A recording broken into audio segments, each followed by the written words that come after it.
Hey,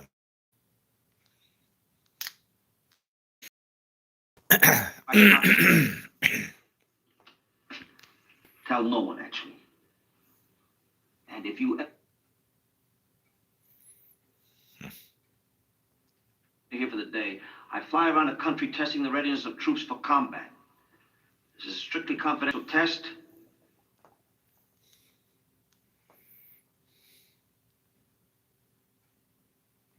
Top secret. Tell no one, actually. And if you ever tell no one.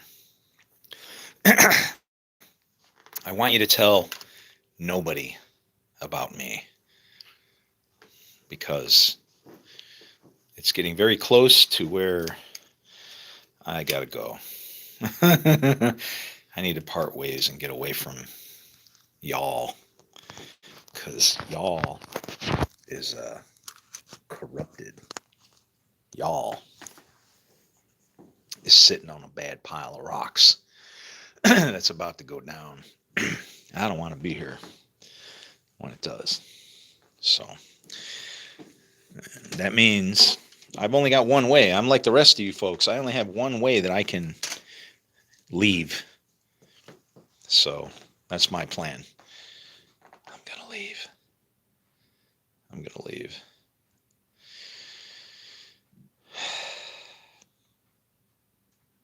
You know, I'm not surprised that all of the people that show up to help bail out and run in other directions. They go to, you know, wherever. They jump ship, completely apostate, and even like, how can you change faiths or change religions? How can you change? Hi, back again, are you? Yeah. How can you change faith or religions? I'm sorry, but they're all under one God. One God. All of it. If you want me to show you that one God, I can do that. But you're not going to like what you see. You're going to feel like dog shit for what we've done here. Dog shit. I said that. Dog shit. You're going to realize that you murdered your own Messiah. And on it goes with people trying to say that that's not a good thing to do, like Paul saying it's a curse. And you keep grasping for it. I don't know. I'm frustrated. Completely.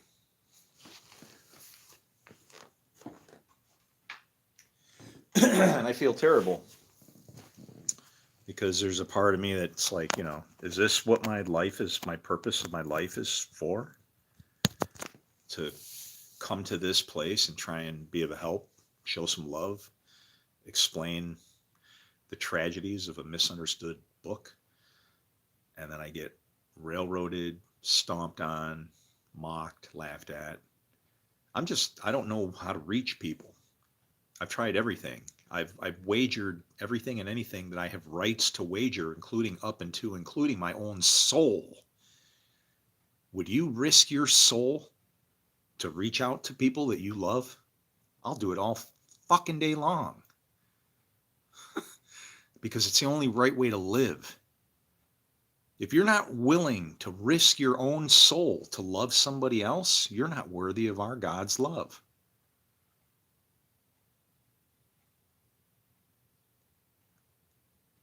If you won't, I'm sorry, but I'm all in.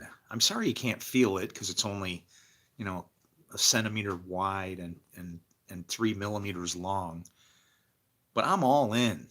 And if you can't feel it, you're really screwed because I can't give any more to this to try to explain what we're screwing up here. I'm not angry, I'm frustrated. I'm frustrated because, like any other man or being, if I show up and have an answer for a freaking problem that's destroying our world, somebody needs to call me on my fucking phone and ask. Really? How? Explain, please, which I can do. It's really aggravating.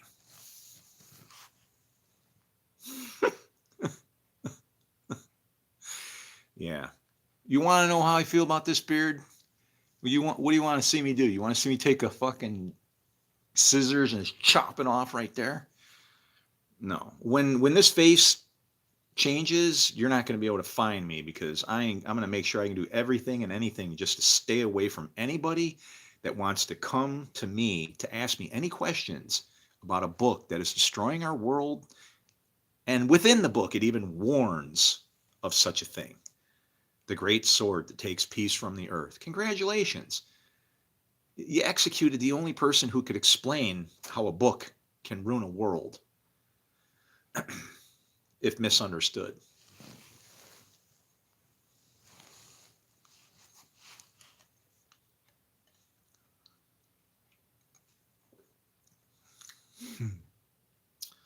And the only thing I can reason this out with is that God, you guys don't even count.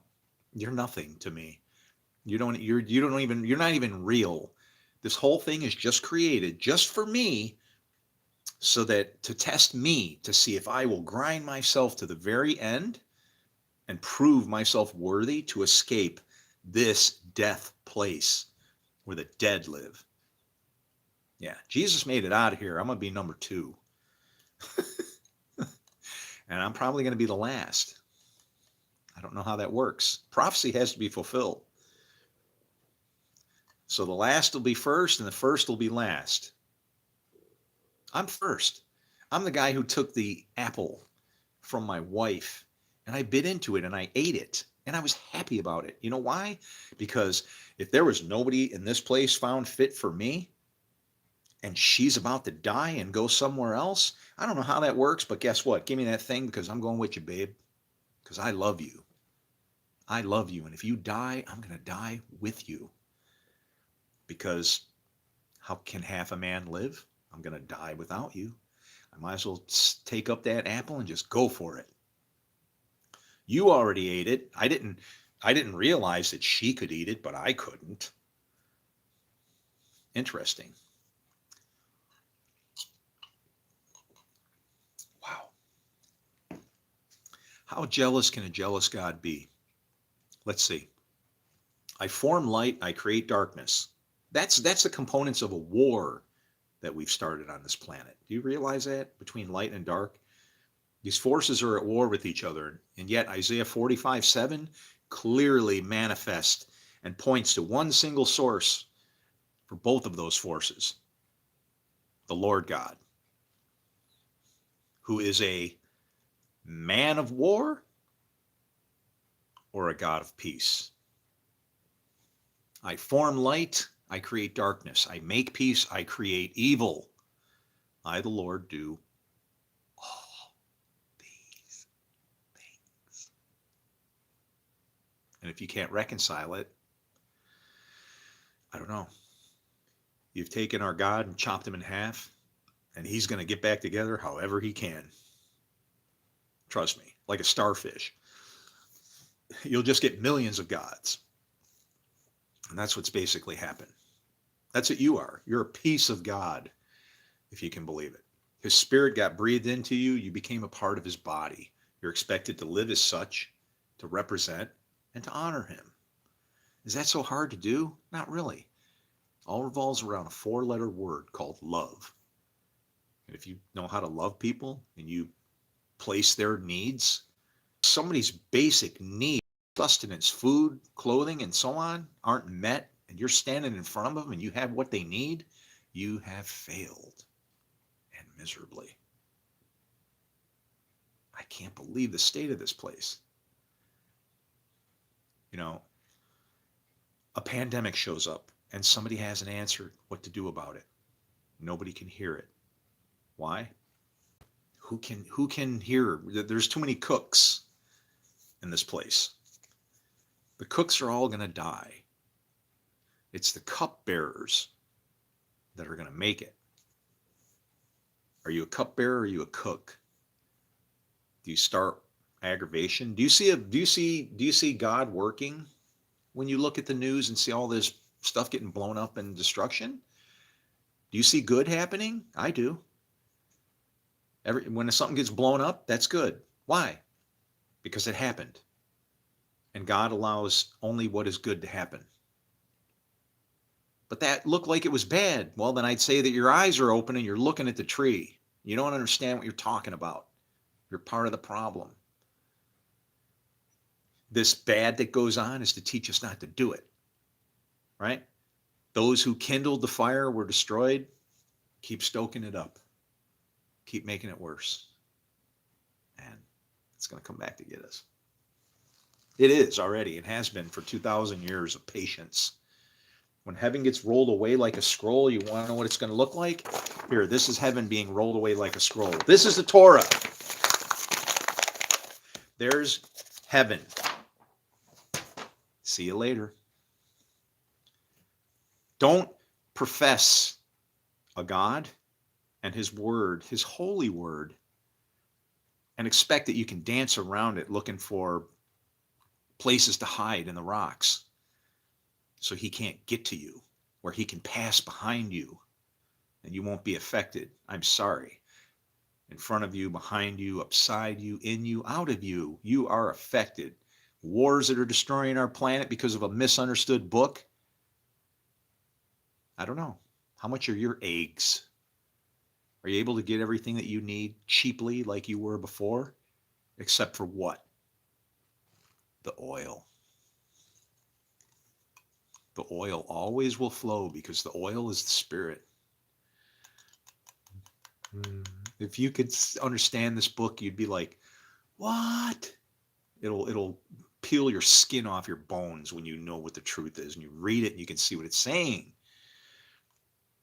You know, if you place God out somewhere else, you miss the point.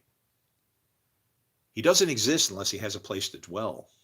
And he lives inside of each and every person that breathes. Every last one of you.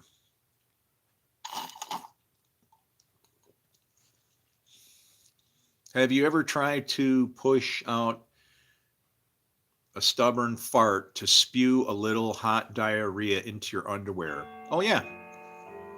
Yeah, and then what I usually do... Here, hold on a fucking minute, asshole.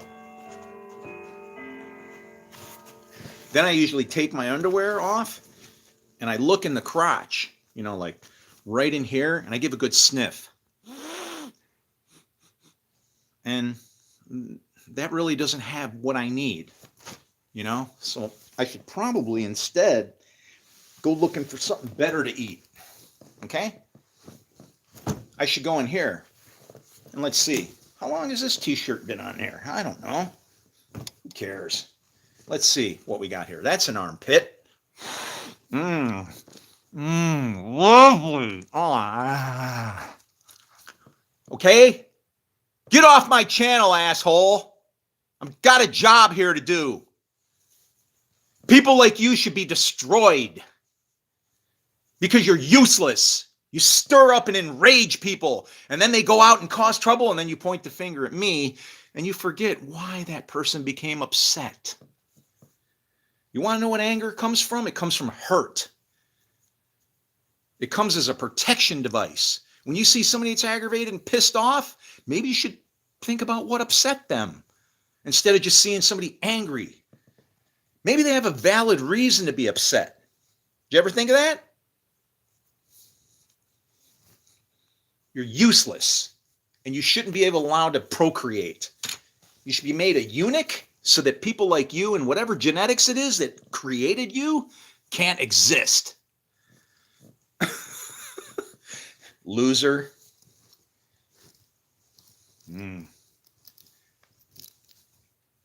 Come to my house and talk to me.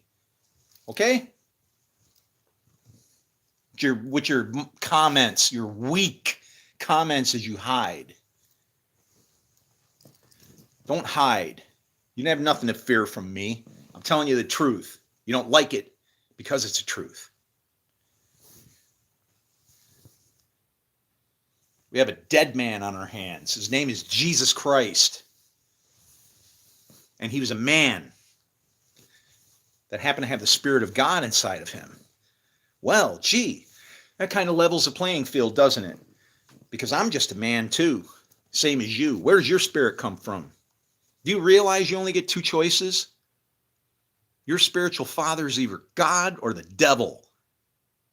Because the sons, which you are, always do as they see their fathers doing. So whatever it is that you do, that identifies your father to me.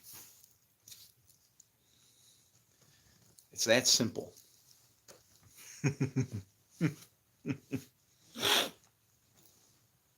Anyway, I apologize for that. I shouldn't let people... See, the person has a purpose. They're supposed to fire me up and see if I can just back out of it and go, yeah, no. It really isn't worth climbing up on a rooftop and blowing people full of holes. Why would anybody... That's stupid. And you're not going to provoke me to that. The only life I'm going to lay down is my own. And it's going to be so I can gratefully escape this job of trying to reach a bunch of blind people that struggle with a God and a book and everything else, and even each other. And if God's in control of everything and it's screwed up, shouldn't you wonder if maybe we're doing something wrong? Are we seeing something that really isn't there? Are we asking for too much? Are we disclaiming our responsibility and more so claiming complacency? Why? I don't know. Genesis 1:29 is pretty damn clear, because before it comes 28 and says, you got the whole damn thing. All of it belongs to you. Rule over it. It's yours. You are responsible. Period. So if it's messed up, don't go blaming God. Our God has nothing to do with it. The only thing he does is make the rules. All of them. How you follow them is the world you'll create. You want a kingdom? Build it. Build the damn thing. Been sitting here for 2,000 years. I should have been born into a beautiful place instead of this shithole where people are fighting over sneakers. And I don't know. How is it that somebody creates music and doesn't just openly share it to the world? What the hell is copyright? That's wrong. Anything that I do isn't even from me. It's because God's Spirit caused me to do it. How do I copyright that? You're robbing our God. And because of that, then you rob yourselves. Judgment. If you judge somebody, you're a Satan. You have no rights to judge. So when you do, as soon as you do, you have been judged. You've been placed on a team of devils.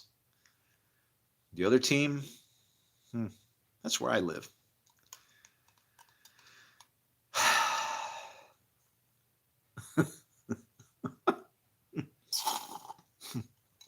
Shake that beard. Only God can judge. That's true. That's true. Only God can judge. But guess what? Where does God live? Where is God?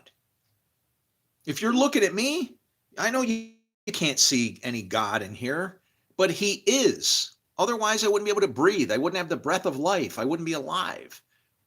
So that kind of puts judgment in my spot. I have to do what he would want to do so that the vessel that he's been given to work through, me, my body, you, your body, your resources, if that's not available to him to work with, or maybe you misunderstand, or you're afraid, right? What happens if God says this? He goes, look, all hypothetical, okay? God doesn't even think like that. He doesn't think to make choices. He doesn't have to think. It's just, everything is just all lined up. It's like a machine with threads and lines all connecting to everything else. He doesn't think like that. But let's say, just for explanatory purposes, that I could remember what in the hell I was going to try and talk about. Because I can't. It's so ridiculous. It's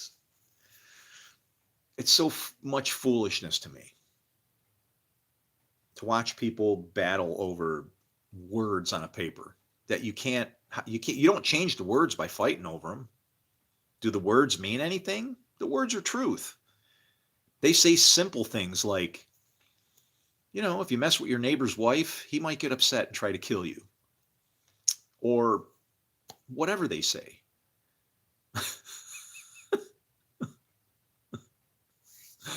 Nothing more powerful than trolling.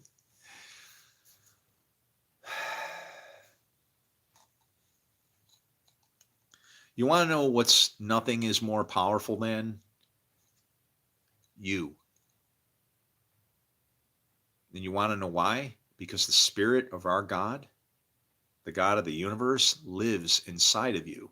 I'm sorry that you want to know who had the best sermon, really, to explain God? It would have been Obi-Wan Kenobi. He's inside of you, outside of you, binds the universe together. Yeah. And if you can't be a part of that force, entity, whatever, then you're a disease.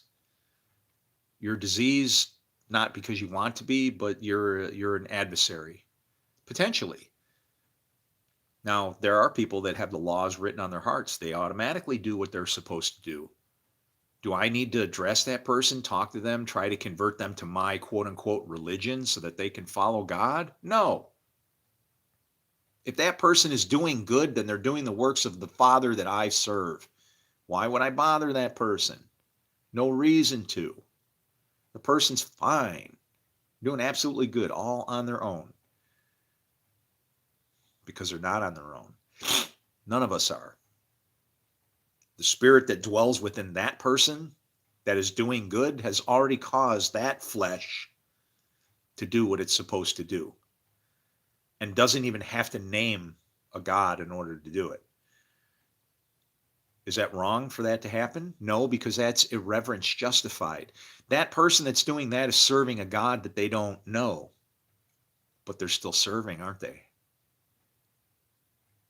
See, that's what we don't understand about this thing. There's two sides to every story. You can serve a God that you don't know. What if I'm serving Yahweh and I say that I don't know him? Well, that's my problem. But in serving him, I'm a God that is being obedient to the God of all gods.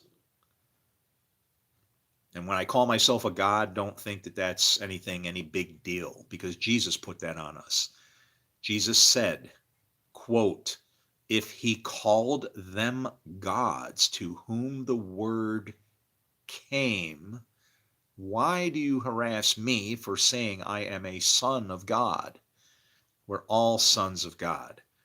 Good sons or bad sons. Oh, I hate my beard. I'll send this thing to you. I only growed it because I took a vow not to cut any hair. And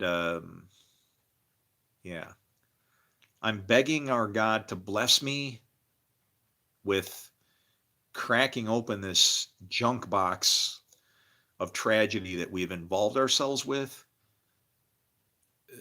Honestly, because of fear. Really, it's a fear thing. Fear is a good thing or it's a very bad thing. If you fear God, that's a good thing, because God will only ask you to do good things. So in fearing God, you become an extension of him doing good things. What happens if you don't fear God? There's only two masters to serve. Don't forget, there's Father God or the father of lies. So what happens if you don't fear God? You have to fear something, because fear in and of itself is just like an attractant. It's weird because you hear fear and it makes you want to run, but fear is the beginning of everything, of every action. If you fear God, that action will then be, complementary to him, respectful. If you don't fear God, that action will then cause you to do the ungodly. In not fearing God, you're running from God. And I don't know about you, but there's no place to hide.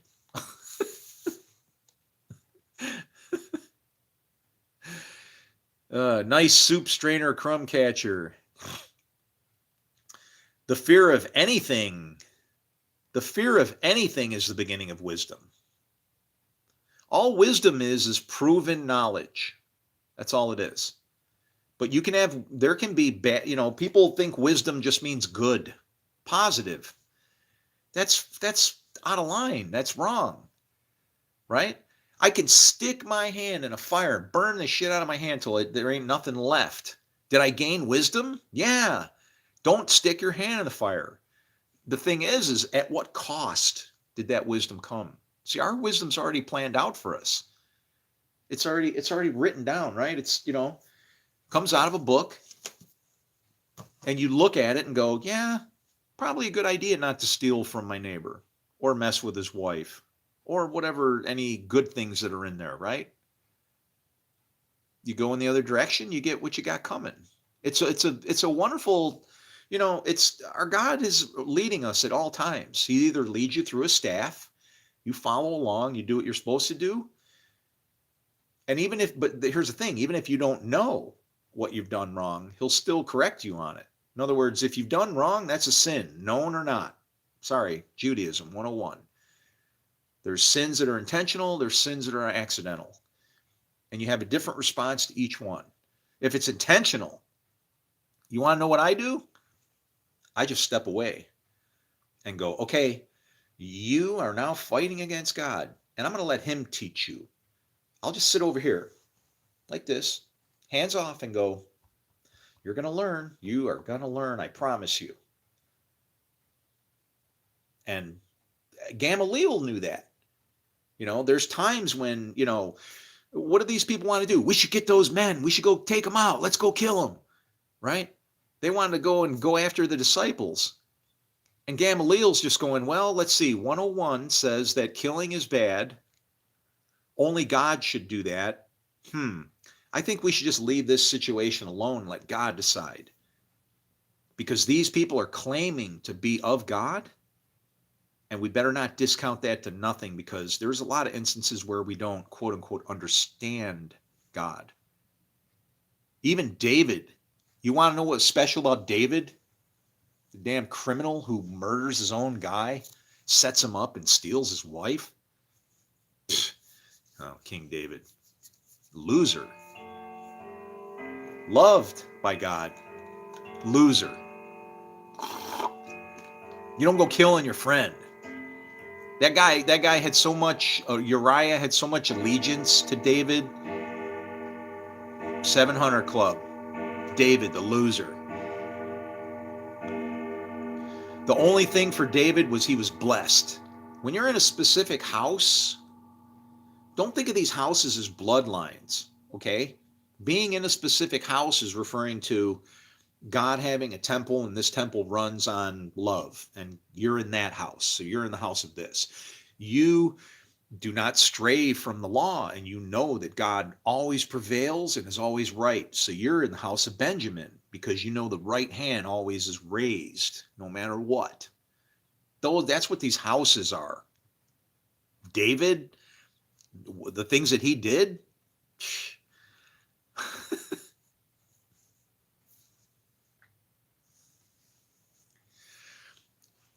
I find it really funny because he had a shimmery, I can't remember the guy's name. I remember the story. But David is walking, like, probably, I'm saying probably, there's no pictures, but he's probably walking like through a ravine with, hills on each side, right?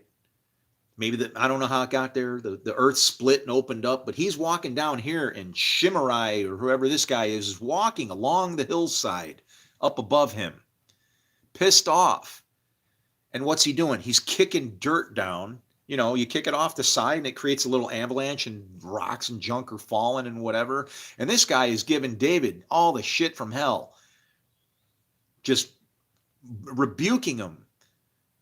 And what do David's men say? Oh, take out this pissant. Knock him off. He's coming in the name. You don't touch him. There's multiple instances of that. We see it with a guy throwing, this is a king, and these guys throwing rocks at a king, and he doesn't strike back at the guy. Why? Because he said he came in the name of the Lord. He didn't touch Saul, who was trying to kill him, because Saul was anointed. Okay? Don't touch the Lord's anointed. Bad things will happen to you. David knew that. And people are trying to bang on me, and bad things are happening due to it. Okay? I don't do vengeance. I don't do revenge. I just do my job. And I don't know what that job is at this point. I don't know if I'm a Satan, if I'm the Antichrist, or your Messiah, or what. I just know that I'm sitting in the middle of a fight where I can see every road leading out of it, but I don't know which one to take because they all make me look bad or unbelievably good. I can't go anymore, man.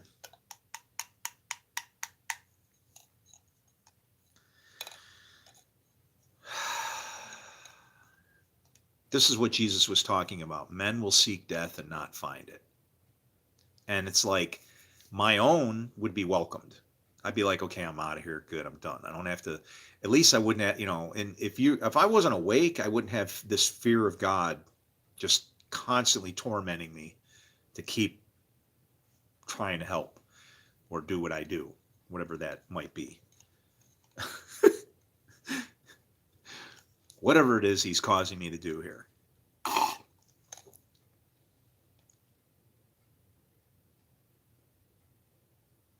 But when it says they will seek death and not find it, I don't see death anymore.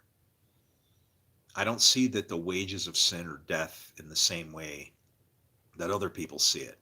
I see the wages of sin as being a slow fire that you build for yourself that eventually you will learn about and hopefully walk out of. And you'll stand before the throne of God with your feet all glowing. And he'll go, guess what? You did well, you figured it out. And he will hand you your marriage contract. And you'll break all 7 seals and you'll be able to open the book. I can open the book. And I say that the book almost shouldn't exist because its presence and misunderstanding of it is like having, I don't know, a useless rock monolith that you can't understand, can't speak to you, has no interaction principles, nothing. And yet you worship the thing. Yeah. Blind worship is not where you want to be, because it's going to cause you to do things that you don't want to do and that maybe you shouldn't do. I'll be back in a minute. I need to take a break. Bad things have been happening to everybody. So what? That's a good opinion. Yeah, but, well, so what? Why are the bad things happening is the thing, right? Is there a reason for it? I don't care who you blame it on. I'm blameless. Why? Because I blame our Lord for everything. That's right. His Spirit lives in everybody. Guess who's in control of that? Our Lord. He's responsible, which makes me blameless. I don't take responsibility for any of this. I'm just like a observer going, hey, do you realize you're running into the fire when there's perfectly good water or grass, fruit, good stuff to deal with over here on this side? Why do you keep beating yourself up? It's Isaiah. How long will you suffer? And it's like, I guess as long as necessary. All right, I like this. Timed out. Did I kick you out or something? I'm sorry. Good name though. Okay, I'm not religious. So teach me this. What's stronger to believe in? Someone named Jesus or the universe that we see at night looking into the heavens? Well, you're kind of looking at both things at the same time. Okay? Jesus, do you want to know what Jesus was? This is what Jesus was. He was this turned into a living human being. He was the Word made flesh. Now, how you want to come to your conclusion on how that happened? Did God, go woo, poof, abracadabra? And that's a lot of people don't realize that's Hebrew. But did he say abracadabra and then all of a sudden it appeared? No. Jesus, there was a spirit inside of him that comes from a different place that allowed him to follow and understand what was written and even the mind of God. And people say, how can you know? Nobody can know the mind of God. And I would say it depends on what you believe that the word know, K-N-O-W, means. Because in that book, when a man knows a woman, it doesn't mean he gets her phone number. It doesn't mean he takes a look at her and goes, oh, I know who her, I understand her family or something. I don't even want to use the word know. That isn't what that means. When a man knows a woman, she produces fruit. So everything that you do, everything is fruit. Where does that come from? It comes from a spirit. Are you producing good and evil, or do you only produce good? Everything is produced from a spirit. Everything.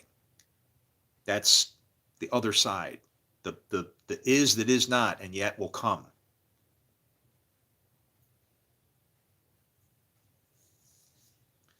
So you're saying to challenge Jesus against the universe? Jesus was a man. He said that himself. I am a man, and I'm telling you the same thing. I am a man who has told you the truth, and you seek to silence me. I came to my own, and they wouldn't hear me. A church I even built. My father's a carpenter. My mother's name means sorrows. I left home when I was 14 and didn't return until I was 30, except it was to bury my mom on her birthday instead of the other way around. There's a lot of parallels in my life. I understand what this Messiah thing is. It's a special person that has been through shit, doesn't blame God for it, and yet, so in lacking that bias, is able to search these scriptures and in a non-biased fashion avoid all the stumbling blocks of entitlement and everything that I would gain from. And instead, I give the purpose, the sole purpose and end game to God, and read it and look at it in that way. And basically to say, I don't count. I'm a nobody. I don't count in this thing except for as much as I can do for good. But as far as me gaining wealth, riches and all this stuff, that's not a part of it. The only thing I ask for and require out of life is food and a place to, stay out of the cold or whatever. That's it. I don't want anything else. I don't need a giant house. I don't need motorcycles covered in chrome and all this other things that I used to be interested in. They mean absolutely nothing to me. Nothing. You want it? Help me out. I'll give you some of it. Everything that I have, I will give away to anybody that can help me. You just figure out what it is that you need or want. It's probably sitting here somewhere. What do you want? Music gear, computers, radio equipment,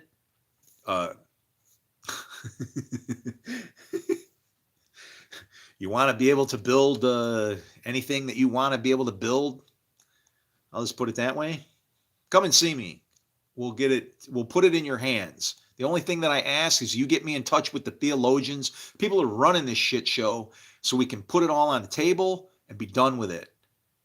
Because our world's suffering. There's a lot of people hurting right now for no good reason whatsoever. All for a person over here screaming and yelling, I'm the prophet of the God of Israel. Help, please. Hear me.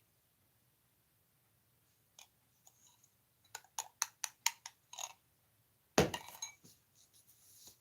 got to take a leak. I turn everything off, but I don't know what they can hear and not. It's fun over here. The whoever's into my shit, they're into everything, man. They're persistent, which makes me feel good because I know that what I'm doing must be important, because otherwise they wouldn't pay so much attention to be like, why in the hell? No, I'm not even going to say how this. But it's not that it's amazing or anything. It's like everything's connected. You get a wireless signal, that's like a spirit. It just flies through the sky. You don't know where it's going, it's like Jesus said, right? You don't know where it's coming from, where it's going, or what its purpose is. But they're there, and you can grab a hold of every individual device, and as long as you can talk its language, well, all I can say is God bless Lord Bluetooth. And you should go look up Lord Bluetooth. Time to pee. I gotta pee. I gotta pee.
I don't know when these comments came in, but when religion is gone, humanity will start to come together. James, you nailed it. That man understands. See, what you have just described, my friend, is the final beast that is stomping everything to nothing. See, if we crumble it to dust and religion doesn't exist, we will have eliminated all the things that cause us to war with each other. Instead of, it's sad to say it, put it in that category and corner quote unquote religion in that way. But I have to use the context in which religion is used. The problem is that the religion, the Abrahamic religion, at least, has the cornerstones, if you will, of the things that just aren't adhered to. And so we can't see the fruit. We can't see a kingdom appear because what we start with is shit. And number one is, so far as it concerns you, you are to live at peace with all men. And that is as soon as we start to venture across borders where it doesn't concern us, and the interesting thing is that's what Jesus was teaching, a two-team system where good and evil, sheep and goats, you're not allowed to judge either side. You can't judge another master's servant, which means people on this side can't judge over here. People on that side can't judge there. Okay, complete separation of what? Two different classes. People that live by following the staff of doing what's right and good and godly. The other that are just, you'll figure it out on your own. Go run around the mountains. You'll deal with whatever it is that you have to deal with, right? Well, I'll tell you something. Them goats are pretty damn crafty, though. I've watched some pretty awesome videos of mountain goats being chased by, white tigers and shit. And these goats are just like, it's like, how in the freak are they climbing that? And thank God I knew that this was a reality before, unfortunately, AI and deep fake and all the bullshit, man. Just, it's too perfect bullshit, flavored and processed just so much so that you're eating it and you don't even know what it is. Sawdust. But these goats are like climbing like on what? And they're just jumping and going, and this freaking cat is just after him, just a piece of whatever to put your foot in. I don't care if you're a goat, the hell you are. The more chances you take, the more opportunity you got to crash. And I only know that because I've ridden motorcycle and I've crashed. I've been thrown over guardrails and almost off a cliff, only to awake and find bones sticking out of my skin. I've had people run me over, slide my bike 7,500 feet on its side, and then pow, it pops right back up on its wheels somehow magically. Yeah, I've had a lot of fun, but the more chances you take, the more disaster you're going to get. And with regards to this book and God's law, just reduce it to 4 letters: love. If you don't do that, it's going to fail. At any other, even if you tried love that's corrupt, it'll still fulfill the law. And you're like, no, what about same-sex people? Well, let's see. The law says that their bloodline will be severed and they'll be cut off from their tribe. Well, the bloodline is certainly going to be severed, isn't it? There's no physical contact there, and cut off from their tribe. Severed, right? It's done. I don't need to do anything. Hey, Steve, Larry, enjoy yourselves. Right?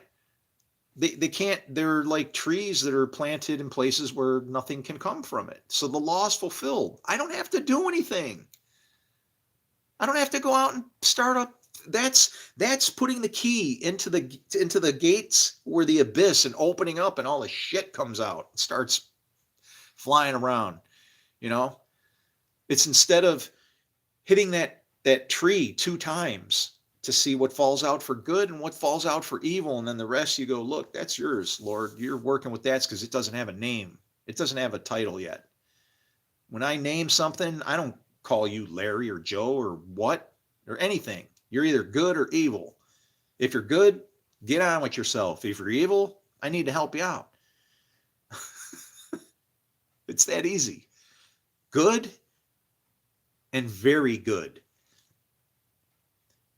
Good is already good. Good doesn't get any verier. It doesn't change. It doesn't get gooder. That's like Dumb and Dumber, right?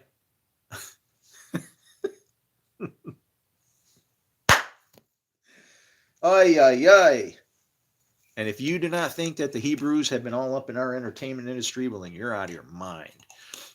It's beautiful that some of this stuff is in there from days of yore, because you can watch it now and it's like, what? If you understand, you know, it's different for me because I didn't come from any type of a, Jewish background. I didn't know any of this stuff. It kind of came to me and then it grew on me, and then I found out it was in me anyway already from bloodline stuff. And then it was like, okay, better find out what this means. It's a different culture. It's a different kind of people. Uh, I mean, they fear God, and there's a benefit to that. There is a benefit to fearing God. If you don't, add the extra O, call God good. If your fear is not to do what is good, and I don't know, then what the hell? I have a clock striking. 3, 4, 5, 6, 7, 8, 9. I don't know. Could be 9, could be 10. I don't set my clocks. I just wind them so that they strike appropriately at the right time. Let me go see what time it was. Maybe it was a 12er. Could have been 1,000. I'm thinking it was going to be 1,000 because that was a good comment. That was a rule.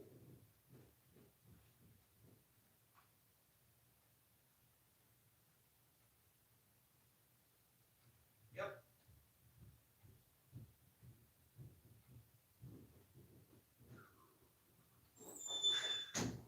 That was 1,000.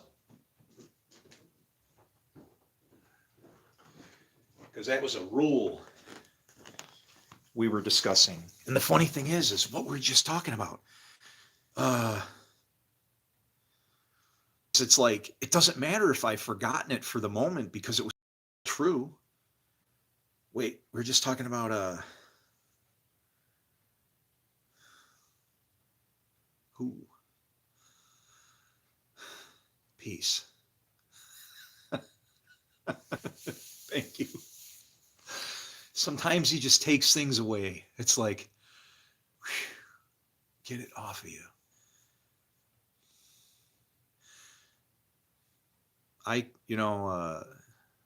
Some people, if you've been through a traumatic experience, you might not even remember it until like long, long later.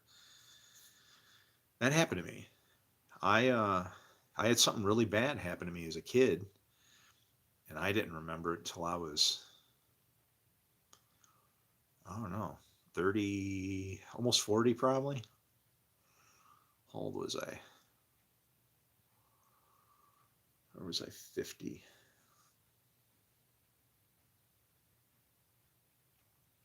Can't remember. I'd have to think about it. But yeah, when I found out, it was like, it was a good thing it was hidden from me because, yeah, my immediate response, regardless, was revenge, man. And I was like plotting murder. It's like, ooh, this person needs it. And then if you think about it for hopefully not too long, if it gets to the point where you're buying things to plan for it, you're already done. No, you should be able to come to that assumption after, like 30 or 40 seconds. Like, I'm just going to wind up in jail for something that these people should have been in jail for. No, better not, right? And then you reflect on it, and you have to put it in perspective. Just because I know it, what was the difference 5 minutes ago when I wasn't all pissed off about it? I was unaware. I wasn't aware of the evil, right?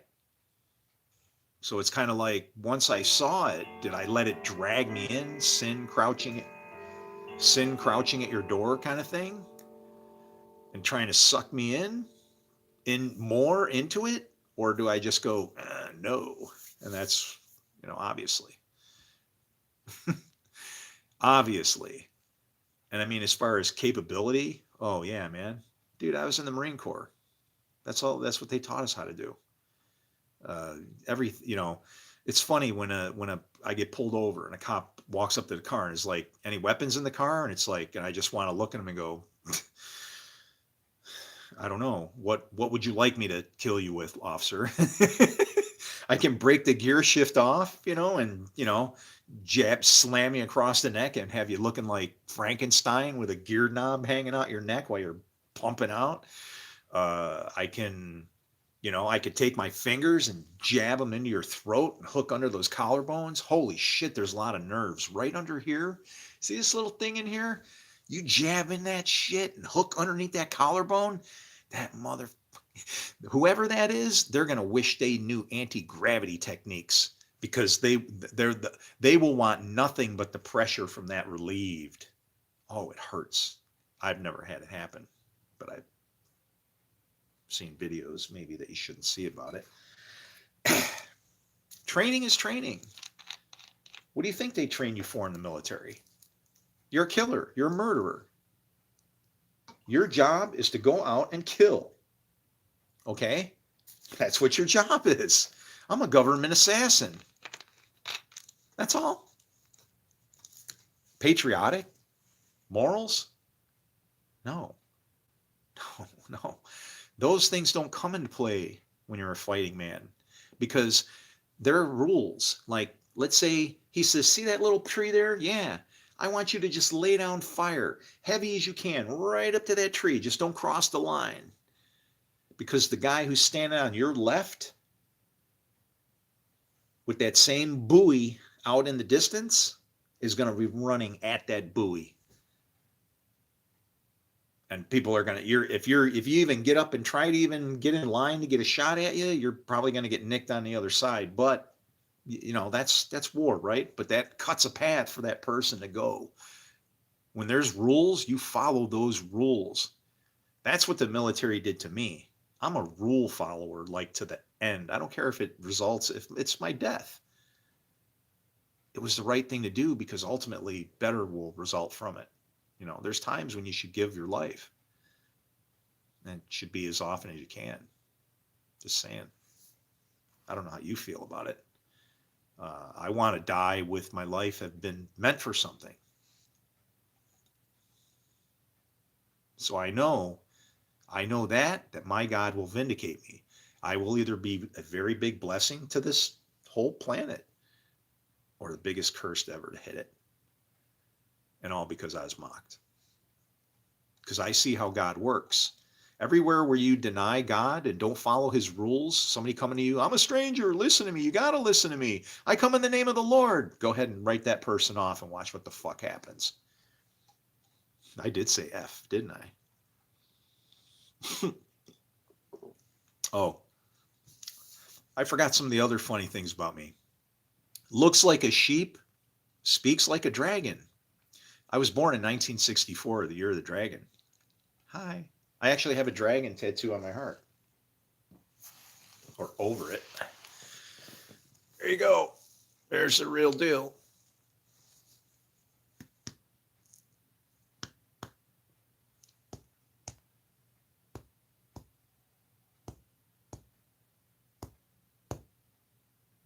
Remember the heart punch? You could go to the mall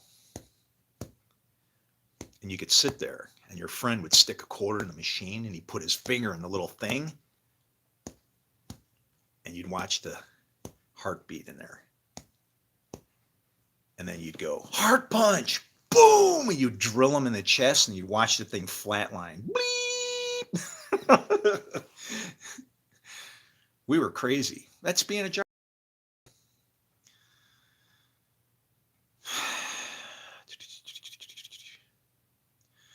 reported for being, yeah, let's see,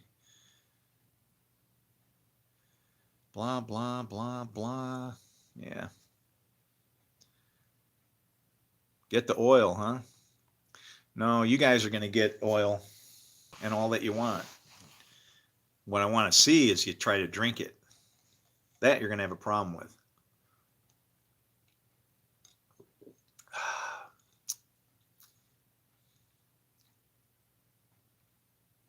Let's see. Probably have to take out. So January, we're going to go down south and we're going to take out the citrus crop in Florida. And then we're going to hammer the shit out of Texas with another snowstorm. We're going to test their little theory on their power grid thingy, see if they were able to figure that out. And we need one more good earthquake, but with a tidal wave this time. Yeah, we got it. We need a tsunami.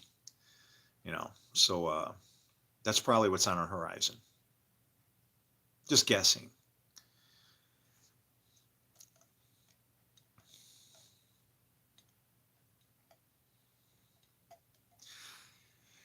Experiment good and also with the bad. You mess up and you're going to get capped. But I'm the type of cat when I pull up in the Plex. Fistful of brains or the hand on the Glock. Always red with the infrared dot. Put the beam on his head, then I take off his pot. You know how you do. Play a take off your rocks, take off your shoes, play a take off your socks. You know the type of cat I am to take off your heart. I aim at your chest and try to rip you apart. Chest looking like it been ate by a shark. Bitch, you better mind. Stay in line, play it smart. Give me 50 feet.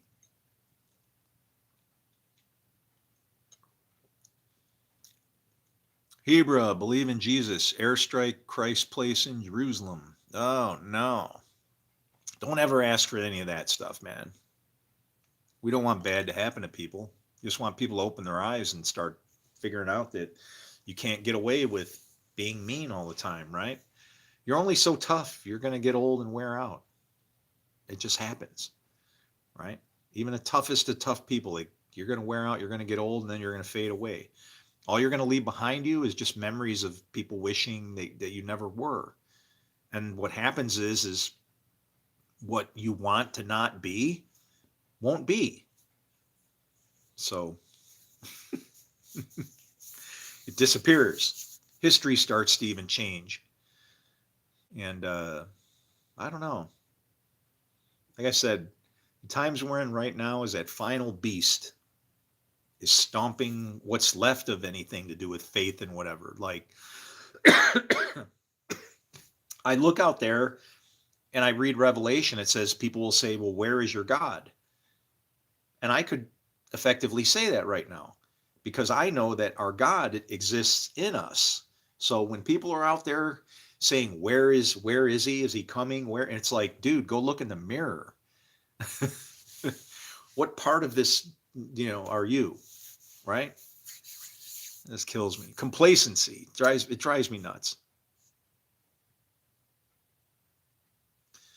Well, the goodness in religion turned into judgment. The people who were people of faith, they're good people, right? But when you're not seeing the fruit that you should, they start pointing fingers, and what you don't realize, as soon as you start to judge other people, all you've done is judge yourself. Everything Jesus said is concrete. It's the best teachings there ever was. It's so matter of fact, but it's like you have to take it that slicing, like chopping a kid in half, with Solomon, cut the baby in half. You have to look at it that way. And if you do, it's simple, right? Feeding and praying for and clothing your enemies. It's like the only reason anybody is anybody's enemy is because you're not at the same level of understanding with each other. And at the bottom line, anybody that's alive, that is breathing, a person, a human being, I'm as much as part of them as they are as me, as far as I see it. because the very same spirit that's in me is inside of them. So it's like, what do? Do I attack myself by attacking my brother? That's basically what you're doing with regards to looking at our faith and the spirit that is supposed to envelop this place as being the body, right? Everybody counts. So all the problems with whatever, I mean, jeez, it's like, what do people need in this place, right? Why would you look to expand and encroach on your neighbors and go to take their territory if they already had it?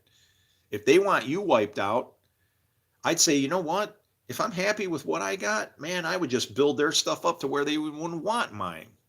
Stuff we think we want, put it that way. Some of the things we think we want. Not so, Religion has to remove emotional preaching, like using Holy Spirit. Anything will poison if taken more. Holy Spirit is just like taking alcohol. But the Holy Spirit, even that, our problem is, and my English teacher right now, I wish she was alive, or if I could get in touch with her. I can't tell you, and this is kind of wrong for me. I've contacted my high school probably at least 5 times saying, is Mrs. Kramer still alive, my English teacher? I'd like to speak to her because she said some things and now they're meaning something when I'm 60, or 50 or whatever it is. And it's like, yes, no. Why are people hidden behind a freaking veil? Did she really exist? I don't know. But she had an impact on me. And I'd like to now talk to her about what she was trying to teach me and maybe think about some things, right? Man, it just drives you dog shit crazy to be able to reach out to somebody. You can't even do that. But that's where I'm at. Now I'm starting to understand things that have happened way, way in the past, and at levels that it just is amazing me, because I look at it and go, only God could have done this. Only God could have orchestrated this whole damn path behind me. It's like insane. Okay? People don't realize it, but the last eclipse that happened, that it drew an X over a jail cell that I was in as a thief in the night. I stole a car to try and run away from troubles. And I was helped to that place by just some random black guy, just somebody I picked up. He wanted to siphon gas. I was running out of gas. I didn't want to go sucking on the garden hose or going near a house to go. This guy went, cut a hose off a house, siphoned gas, filled us up, kept us going all the way to where we got. And then, of course, I got arrested in Metropolis, Illinois, the home of Superman, the man who came with the clouds.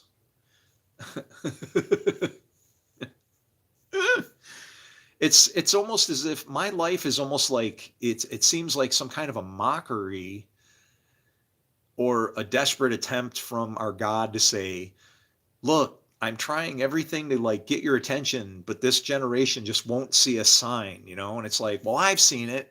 And at this point, I'm about to say, okay, screw everybody else. I guess I'm okay then. I get it, Lord. I get it. At least I made it out. I can make it out of here. And that's when I say that, you know what?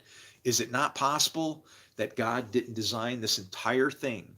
Like for you, he would design your entire realm so that you could prove yourself worthy to go to heaven or to claim his name, right? You can claim any name you want, but if you can't measure up, the proof is in the works. The son always does what he sees his father doing. But the problem is people don't realize it's simple. There's two fathers. Father God, Father lies. What works are you doing? It's why Jesus said the things he said. Don't judge me by what I say if it's too confusing for you, because I'm trying to talk to you about heavenly things that you're reading in a book and you can't figure it out because the Spirit's not giving it to you. It's got to be spiritually revealed. So instead, then, judge me by what I do.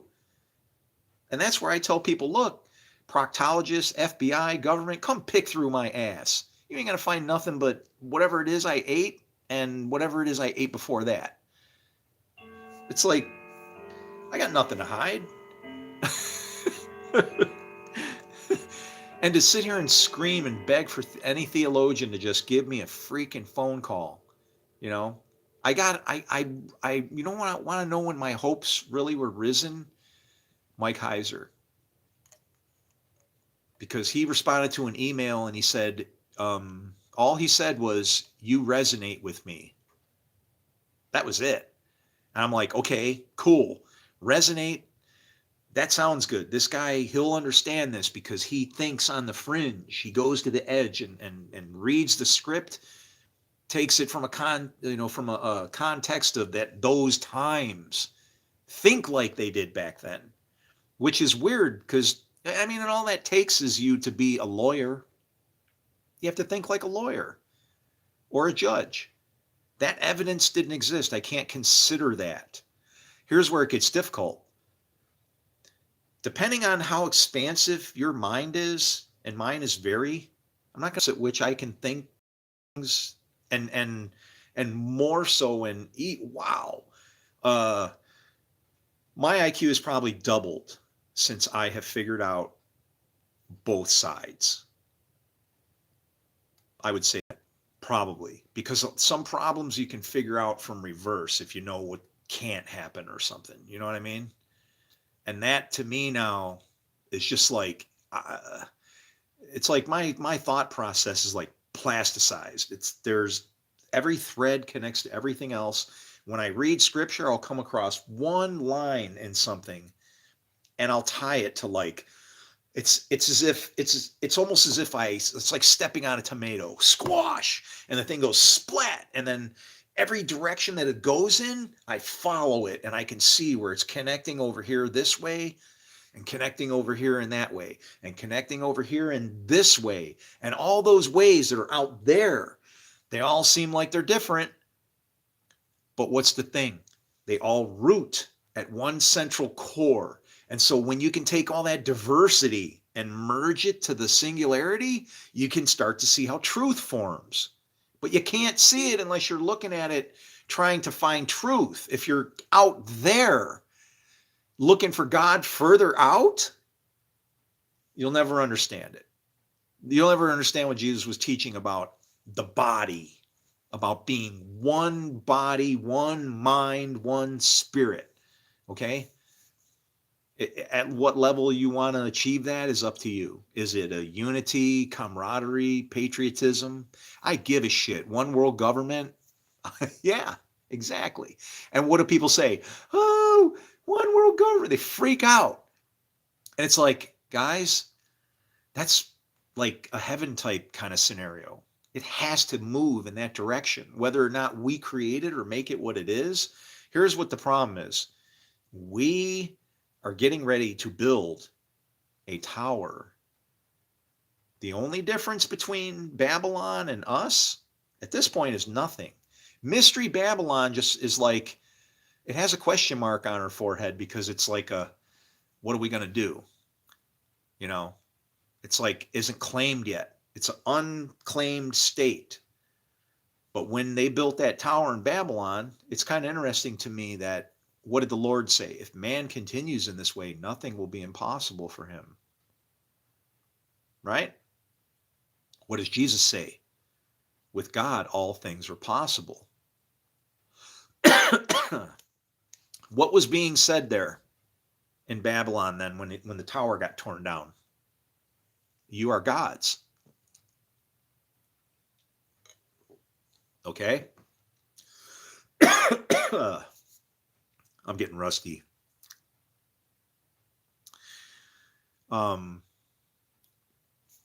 So the only problem with what they did in Babylon, it wasn't the problem with them trying to build something in the name of for God, right? Like to make something, that's okay to do, but you have to do it in his name. If you claim it and do anything of it for yourself, then what you've done is, and we're like trees of the tree. You and I, each of us, we are trees of knowledge of good and evil. Where we take the fruit of each other or touch each other is kind of like to judge what God is doing. We either become like a forest altogether, or I don't know. it's so weird to just see it so plainly. You know, Jesus smash, like I say forest, right? Well, remember there's a lot of tree activity there. Some trees are cut to the stump, but yet they ring them with silver and gold. Why? Silver represents the head, it's the thought.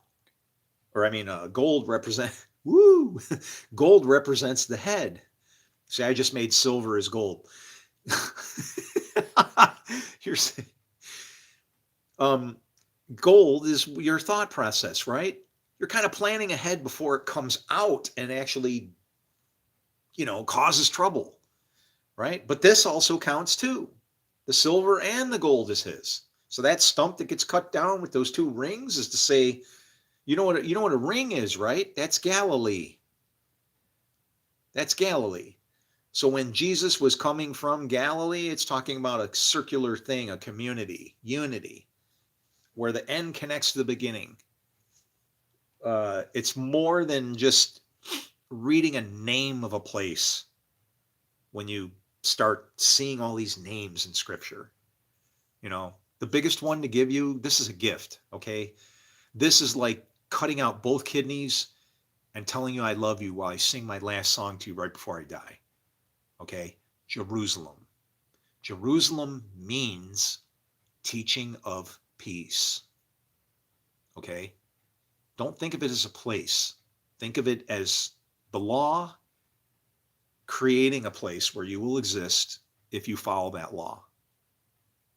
So when it says, I am in Jerusalem and all my enemies surround me, it's literally saying, if I am doing as God says, I give a shit with my enemies all around me. I don't care. And I don't. Because I know in my heart, I'm like Daniel's guys, right? I don't care what you say, King. I follow my God and I know what I'm supposed to do. And you're threatening me and trying to, this is what happened to Yahoo, okay? He got provoked into an over response. And so that's the thing is, do you get provoked into an over response where you then cause a lot of trouble that you can't back out of? Or do you, and there could be even other reasons for that. That whole situation is really nasty over there in the Middle East. I'm not happy at all. It never should have started, and it wouldn't have started for one reason. If they would have followed the laws of God, and when they held their Sukkot festival, the fence that separated everybody from everybody else is torn down, and everybody goes. Because that festival, according to God, everybody is invited. The stranger, the free, everybody. Everybody. You hold a festival and you leave anybody out and you start bending the rules of what God says, I guess you don't understand the purpose of the festival. And instead of the harvest, oh, wow, the harvest really got impacted by that, didn't it? Like, actually, I guess what happened is they began to realize that there was nobody to pick their farm fields because they'd now started a war with the people that were migrants that used to pick all their crops. Yeah, hard workers. Tired of bullshit. Rightfully so. Yeah, don't bend God's laws. He's allowed to bend them. You bend them? Bad. You are keeper of the oracles and bend them? Extra bad. Very bad. Which is very good because it will then provoke a response. Verily, verily. That is a very interesting thing that Jesus said. Many religions seem designed to set people apart using concepts like being chosen. And exactly, that is the stumbling blocks that are written into the Bible. That's actually a stumbling block if you don't realize it. I mean, I'm not saying for you, I'm saying it should be realized that the Bible is written with stumbling blocks of pride. And so when it says, if it says something like let's see. Let me pick something here. How about Genesis 9:6? And I like that one because it's very odd to me that the Bible and the writings were all in a continuous scroll at one point, and somehow they got busted into numbers. There's all these different theories on how they got busted into numbers. I don't care what theory. I'm going to give you my own conclusion as to how they work, regardless. You can look at those numbers, and if you look at 9-6, 9-6 in one area, and then look at 9-6 in another one, and 9-6 in another one, they all relate to each other because of the numbers that are used. The 9 and the 6, 15 is actually a secret number in Hebrew because it is the yod, the little tick, and the hey. That's 15. That's how you would write, if in the most purest sense of trying to relay that number, you would have to use part of the name, the first two letters, the yod and the hey. So, and that's sacred. Okay. When they wrote scripture, they would find places where the scribes had all these pen tips, and they were kind of used once or twice, and they surmised that, and I don't know how they came up with the ideas for this, but I'm relaying what was said. I back out of any of this information because I wasn't there to see it with my own eyes. But this is what is said. When they would write the Lord's name, that pen could no longer be used for anything else better. It's like it's done the best it can do. We put it away. So these guys are writing back then. I keep losing my place, man.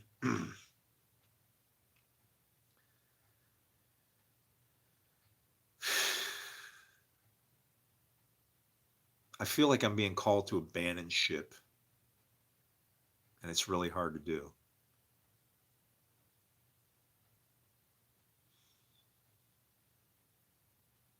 I know what I need to find is right in front of my face. It's you guys.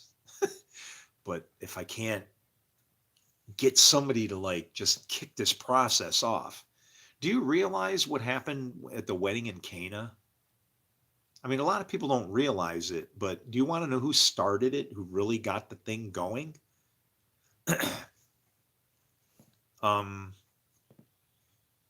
What was that verse?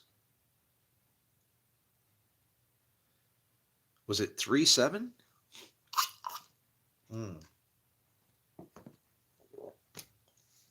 She says, do everything he tells you.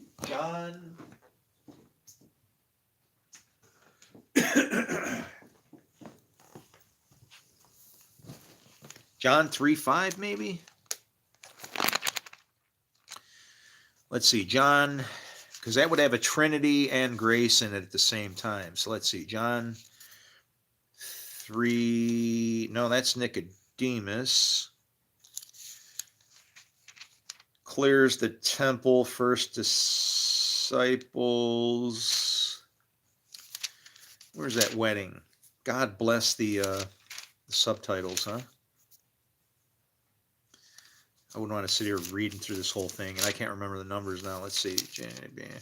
But anyway, my point was going to be that when walks on water, goes to the feast. What? He started his ministry way the hell up in the beginning. So it's got to be up there in the front somewhere. Darkness, Baptist. First disciples. Here it is. Okay. 2:5. No. Yeah. This is the most important verse in the New Testament. You ready? His mother said to the servants, do whatever he tells you. That's it. Trust me. But 9:6, let's see what John 9:6 says, just out of curiosity. Uh-oh. Yes, Lord. I'm listening. You ready?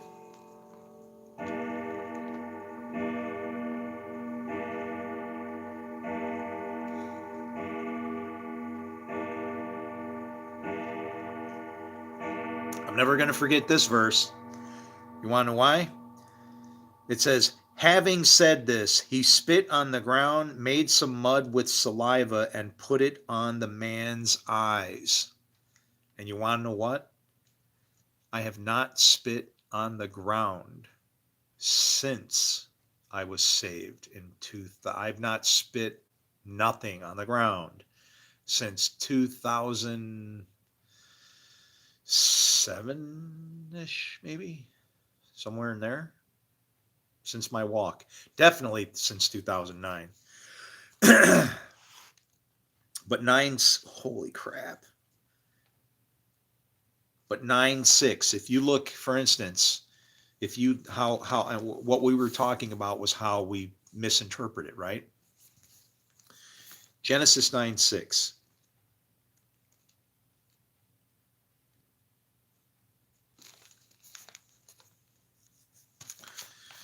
Whoever sheds the blood of man, by man shall his blood be shed.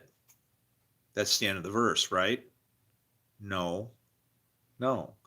Because if you read the rest of it, you'll see the context is not that it gives rights to man to shed someone's blood, but deprives man of his rights to shed blood because man was made in the image of God and God wouldn't kill his own self. Okay? Whoever sheds the blood of man, by man, in other words, it was man's idea to do this, by man shall his blood be shed. For in the image of God has God made man. Made man. Made and created are not the same thing. Peace is made. Evil is created. That's Isaiah 45:7. Genesis 9:6. Many religions seem designed to set people apart using concepts like chosen. For example, Hinduism with its caste system and Judaism. You know, I would rather say, and sadly, I'm not Catholic. I'm actually one of the victims of the Catholic Church. I'm one of the real kids. I'm over it, right? Um, it's not what's important at this point. Believe it or not, I'll sacrifice my own body and safety retroactively in order to just say it doesn't matter at this point. But the Pope got it right when he said that all paths, roads, religions all lead to God. Yeah, absolutely, they have to. It's just which road are you going to take? What's it going to be like for you? And if we can realize that everybody kind of builds their own road on their own beliefs, whatever you believe is a very powerful thing. You know, if you honestly believe that, you know, they wired explosives to my doorknob, you know, and so if I touch it, you know, boom, right? Well, guess what? If you honestly believe that kind of thing, it if you really, and that's the difference. See, that's faith, and that's the difference. That's what faith is. If you really believe, you won't touch that doorknob, will you? It won't be maybe not. If when you believe, it affects you. And so those things which are a part of there's going to be things that you believe in or think about maybe believing in, but then there's going to be concrete things because otherwise it would affect your life in a drastic way that could it'll ruin you. Would you be able to fall asleep thinking that you need to keep remembering how to breathe? I'll forget how to breathe in my sleep. Now I'll go ahead and go and try to fall asleep if that really concerns you. What you have to realize is that, well, I've been doing this for 50 years and I haven't forgotten yet. I guess it just kind of, some things kind of go on autopilot. And that's fair, right? That's how God set his creation, except that He knows every little nick, turn, cranny it's going to take as it's going. And somewhere along this road is going to be an exit. And I intend to grab it and drag as many of you with me as I can when I find it. And I have already found it. Now I'm just waiting for it to show up. I know how to see it. And yeah, don't worry. You won't have to sell your house, and you don't need to drink some kind of Kool-Aid and all of that crap. People are nuts, man. You don't get to heaven by leaving here. You just vacate your current kingdom and prepare yourself for the next. Because God recycles dust. Pump another spirit into it, put it back out there all day long.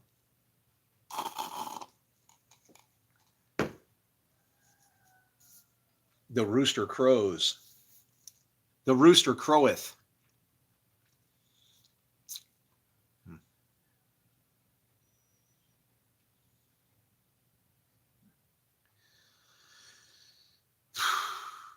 Well, I've done enough experiments, I think.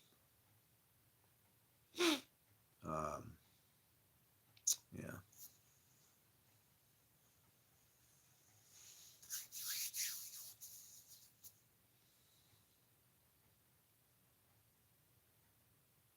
I don't know.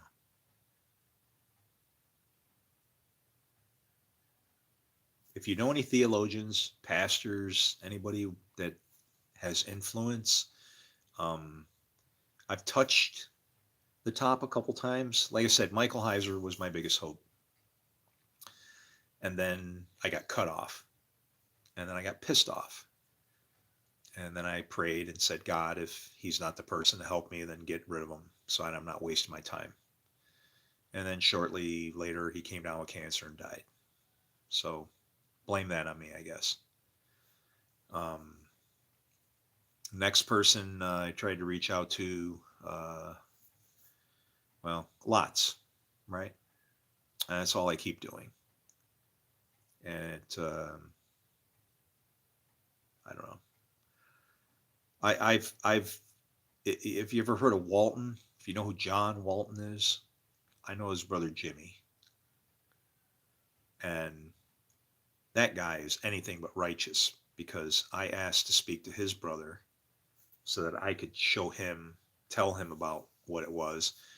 And all I got back was, why would God give a message to you to bring to anybody? And it's kind of like, are you kidding me? How could anybody say that to somebody? Me or you? I would never say that to somebody. It's like that's like you don't know who that person might be. And I was just like put off. It's like the hell with this, man. I've tried very hard to try and be fair, but I can't. I need to wash my hands at some point and just walk away and try and enjoy, live whatever the hell's going to happen to this place, and it doesn't look good. Um, got pending wars. I got rocks from outer space showing up on cue at certain times. My mother would be 100 years old when a Apophis shows up. It just happens to want to do its flyby on my sister's birthday, whose name is Dawn.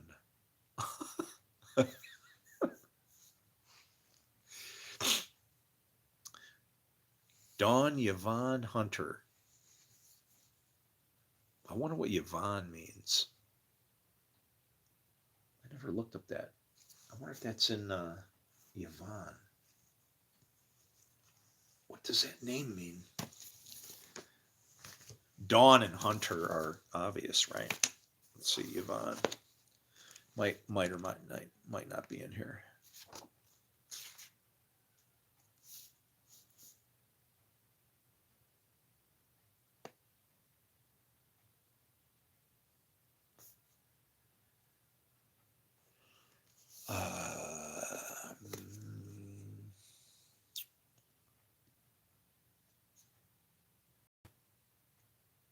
I don't know.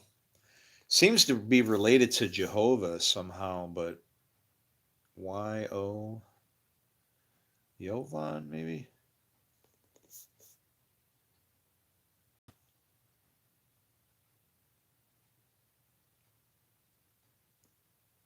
I don't know. Yonder yokes, yoke fellow, yoke yielding, yieldeth, yielded, yield. Yet, yesternight, yes, yes, yes, yellow, yellow, yellow, yellow, years. I don't know. Nothing. The weird name.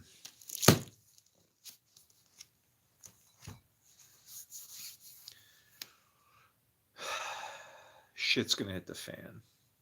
I can feel it.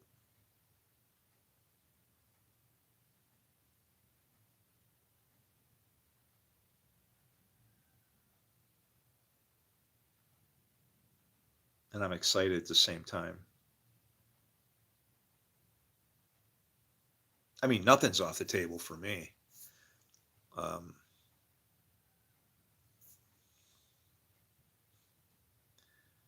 Time travel?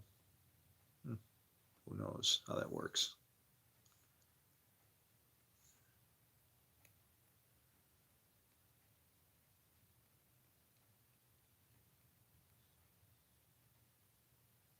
I've been here before and I know it. That's all I can say. I know it.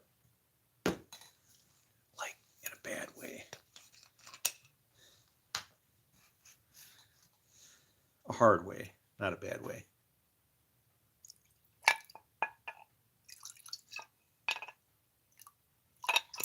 Get in there, Nikolai. Today's broadcast is brought to you by Nikolai. Nikolai, friend from Poland, always have fire in belly.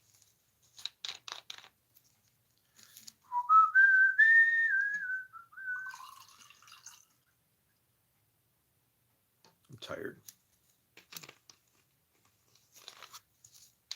I just want out of this madness. These people beating on each other for no good reason.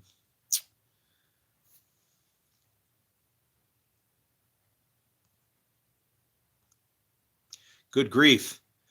You guys are commenting away here. Them words wouldn't have been protected. They would have been line of 12 people, and it changes what was original. Yep. That's true. It's very true. And what happened, I mean, okay, this is, you want to stomp in a mud puddle? When it says that truth and grace came through Jesus, you've got two things right there that you should realize. They're like opposite of each other, completely opposite of each other, but in a fullness of what is all related. I have truth, which is reality, what the law is, what it says. The law is solid, it can't change. What then is grace came through him. He was trying to teach us on how it is that God allows things to bend a little bit for so long, and then it snaps and all hell breaks loose. And he could see it coming. And he tried to warn us. And I tried to do the same thing in 2020. Before the pandemic hit, oh, hell yeah, I saw what was going to go on with that.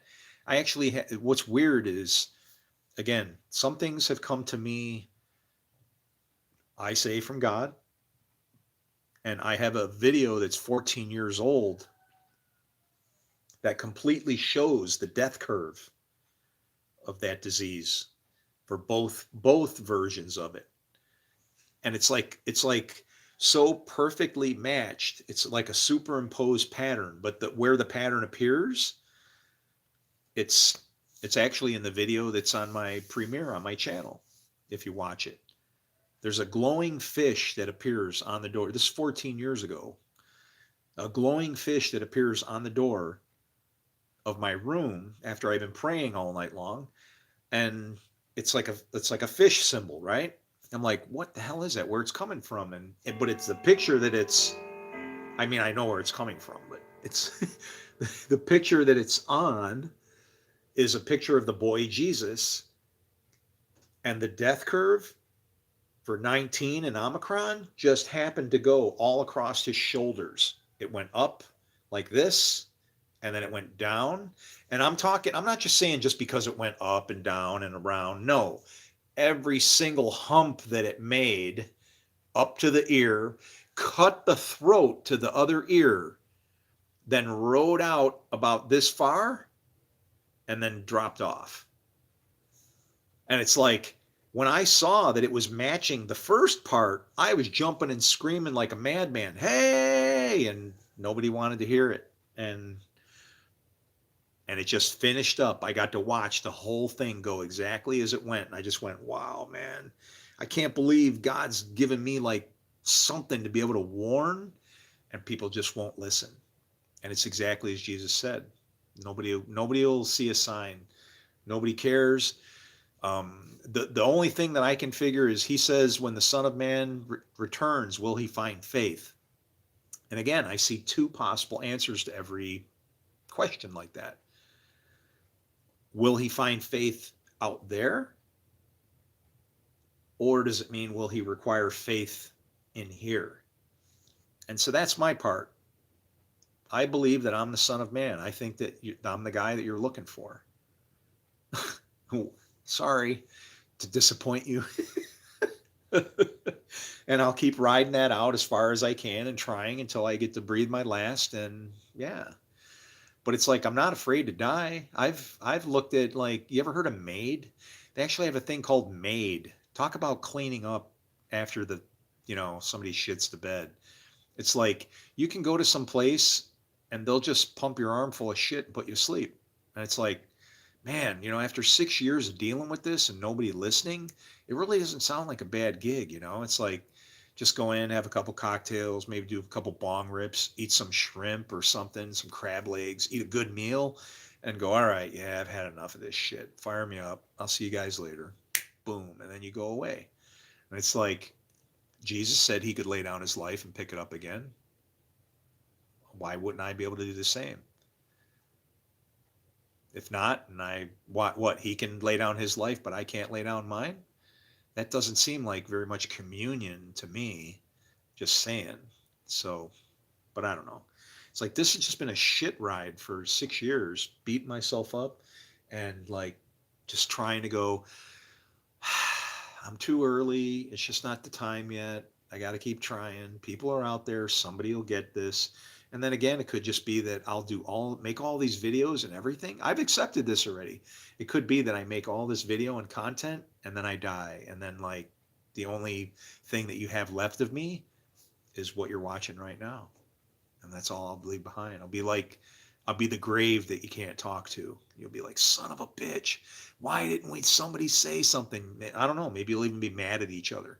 How come you cut him off? These people were hacking at his thing and shutting him down and blah, blah, blah, blah, blah, blah, blah. Who cares?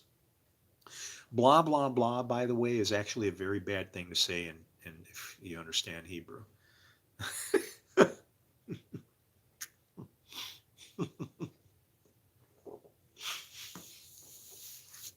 It's funny the things you find out, right? That you just kind of, no big deal. A vapor in the wind, blowing out. Bong rips, I knew, like this guy. I knew I'd get you guys going. Hey, Boston. Woo! I'm going to come see you. I ain't too far from Boston. Are you really in Boston? Like 5-6 hours from me? Really? Give me a break, man. This is a Christian channel. I feel very comfortable saying a Bible verse now. All right. Randy 87, go for it, man. I trust you. I love you guys, man. You guys are suffering with me. Why? I don't want you to be here. I wish that I never was ever born and you'd ever have to see me. Like I said, I read a book, the one that we're all looking at. And I'm like, and I,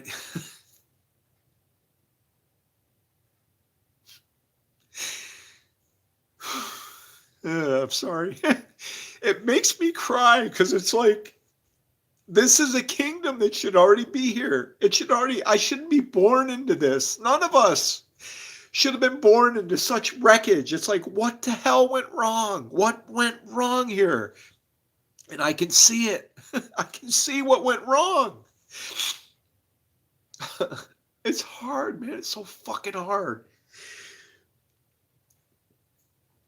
And it's not like I should have been born into a kingdom and I'm like a king and whoa. No. Let me explain what the kingdom is like, okay? In God's kingdom, you, you are responsible for everybody. Can you imagine that? Well, but you also have to imagine that there's no stone upon each other. We're all the same, okay? We're all the same. And so everybody else's job is to be responsible for everybody else as well. Can you imagine just wandering around with all the resources available to you that you could ever wish for? So as to say, when you see somebody in need, hey, brother, you look to be struggling. What's happening? And maybe the person will tell you, they'll straighten you out and go, no, I'm not struggling. I'm having fun, man. I'm digging in a garden. Want to hang out? Yeah. What's going on? You know, and two people working together instead of all day long for nothing. Anyway, so Randy, what do you got? Jude 125. To the only God, our Savior, be the glory, majesty, power, and authority through Jesus Christ our Lord, before all ages, now and forever. Amen. Okay. Do you know how powerful that verse is? Really? Okay, so when Jesus said, remember how Jesus confused the hell out of the Pharisees and then they questioned him no more? Let me explain to you what went on right there. So Jesus, the Son, the Lord, lives within you. He's inside of all of us. Remember, he was made flesh so that he could appear outside of us as an example. But he dwells within you. His breath of life, that spirit dwells within us. Okay? When he said he sent the Holy Spirit, the rest of it is all I can say that he sent, because obviously the only reason people are alive is because of the spirit that is in you. So when he says, the Lord said to my Lord, he's saying that God said to my Lord, which is inside of me, and then he tells me what to do, because what's in me comes out of me. Sit at my right hand. Don't fight with your enemies. Let me destroy them for you. You just sit still. I'll do the fighting. How does God do the fighting? He divides evil against evil. Evil divided against itself is a house divided against itself. It will fall. Who are the evil? The wicked. The wicked are reserved for the day of judgment. That's not off in the future. If there's wicked people, there is still judgment going on. The wicked are reserved for the day. This is one long ass day. This right now, you are living in tribulation. It started in the Garden of Eden. Talk about the great tribulation. Yeah. That verse is very, very powerful. Very powerful. Just because I'm not religious doesn't mean Jesus isn't going to miss my crazy ass. I don't want to go on universalism, but I hate to say it, but we're all going to be in for a big shock when we're all in the very same place at the end. And I think that there will be no ability, either we will have no memory of what we did so that we can't fight over it, or we will look at what we did in such absurdity that it will just be like raging, horrendous laughter at just like, what is, instead of, oh, what is this we have done? It'll be like, you got us. We'll be just like laughing about how God tweaked everything to make it all happen, and we'll all be good with it. Because heaven existing and then looking on people that are in trouble or whatever. I don't know what your heart is like. I couldn't sit in a great place and watch other people suffer. I would have to go there to help them out. Okay? Take that for whatever it means. Who is this Randy? And is that you name or what? Randy was back there. He was talking. He punched a question in there. He must have gone already. He'd be here defending himself. Luke 3:6, and all flesh shall see the salvation of God. That's it. What is salvation, though, right? It says what is salvation, right? It says salvation by grace. That's important to understand. Salvation by grace. What is grace? Grace is exactly what it sounds like. Grace period.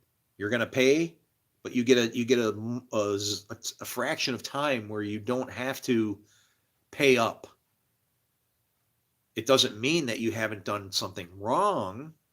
It's in hopes that during that time, before you have to pay up, that you can reconcile that thing. So when it says salvation by grace, it's literally saying salvation by allowing you to screw up as you go and learn from it. That's it. That is salvation by grace. It's good that there's grace because that allows us to, instead of immediate judgment, it allows you to kind of repair, repent, and move forward without suffering from whatever your sin is, right? And sin to me is cause and effect. It's nothing more than cause and effect. In other words, I look at sin, the acronym I use is self-inflicted neglect. If you've been told what to do and you don't do it, whose fault is that? That's exactly what we've been told. And again, Jesus reduces all of this from rules and everything to a 4-letter word, love. So nobody has an excuse. He even points out, like, and I'm evil. I'll just say it. I'm evil. You're evil. Everybody's evil according to God and Jesus. It's the way he explained it. Though you are evil, you still know how to give good gifts to your children and your friends and whatever, right? It's that we don't understand what evil really is, what it really is. We hear evil and we see the end results of it when it can turn bad. But we don't look at what evil can do when it turns good. Grace is partiality. God doesn't do partiality. He is using evil for good in giving partiality through grace. That's love. That's love. And I'll drink to that because I know that we get to screw it up all the way home. And somehow we're fighting over it by judging each other that, how bad you've screwed it up or whatever. And we can't function like that. We just can't. We're all against each other at that point. If there's no unity, we're nothing but like dust in a whirlwind instead of a brick that you can build something on.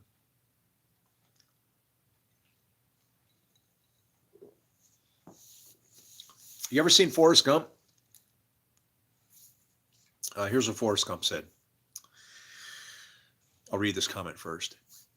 Hey, Big Daddy, to get your attention, don't worry, I'm not swinging over your way with the name like Daddy. Why not put big in front of...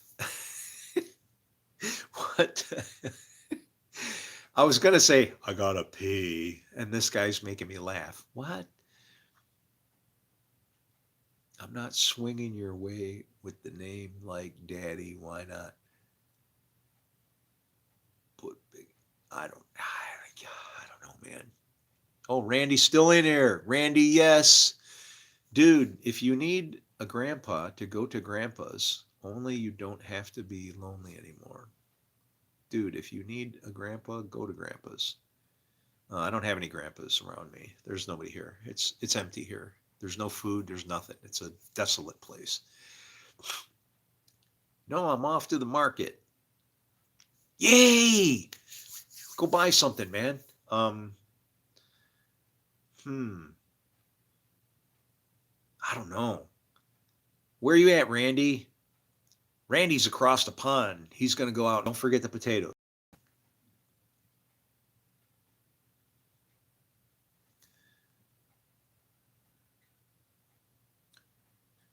Oh, Surah 568 says, "O prophet, O people of the book." That's what we are. But see, that's what we don't understand. I can look at anybody. I don't care if you believe or not. You are a person of the book. Do you realize that? And now you're going, whoa, wait, he's grabbing the Quran now. And it's like, yes, because that's how our God is trying to reach us through every avenue he can. We're all people of the book because the book says what good and evil is. You're in there. You're in there already. Okay? We don't have a choice. That's the funny thing. That's a problem. We think we have a choice, but we really don't. And so we fight against.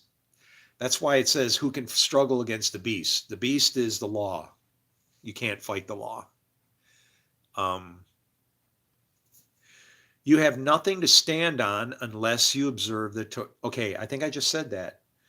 Unless you observe the Torah, the gospel, and what has been revealed to you from your Lord. Amen. And see, that's out of the Quran. I can't say anything bad about that. And some of the things that are written in there that people see, they'll fight about it. They'll like there's something in there where I think Muhammad says something about if I'm a prophet and I put a burden on you, I think he says it differently. Like to do evil to you is how it's translated, but it doesn't mean that.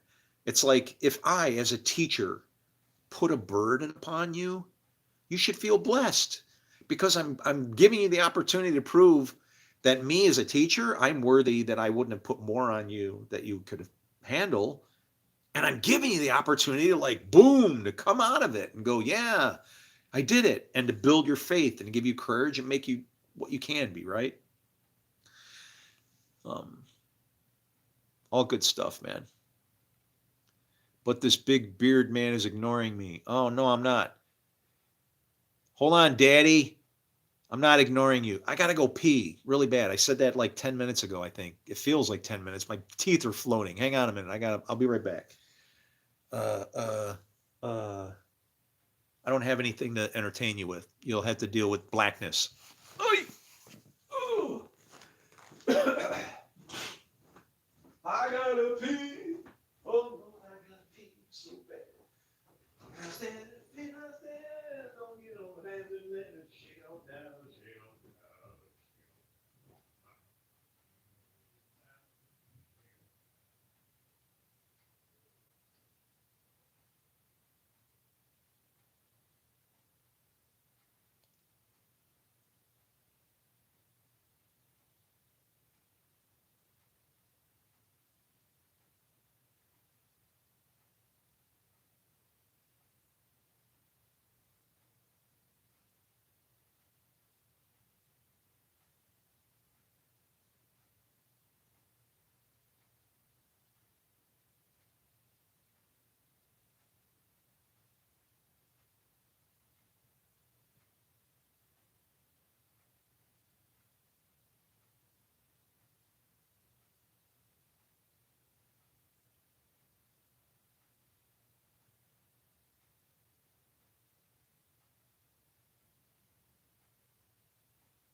It's getting thin, ain't it?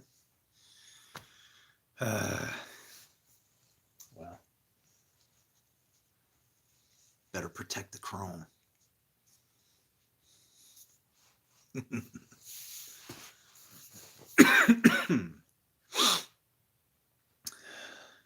I'm tired, guys. All of this stuff. Wasting time. Wasting time.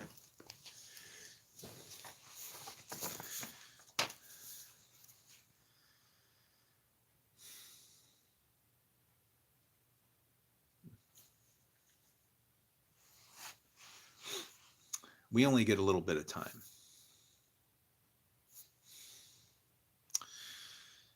What happened now? Oh, Big Daddy. Where's Big Daddy? Wisconsin? You in Wisconsin, Daddy?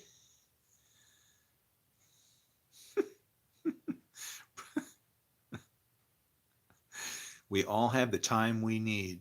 That's true. And you know what I like? There's no end of time. It just keeps going.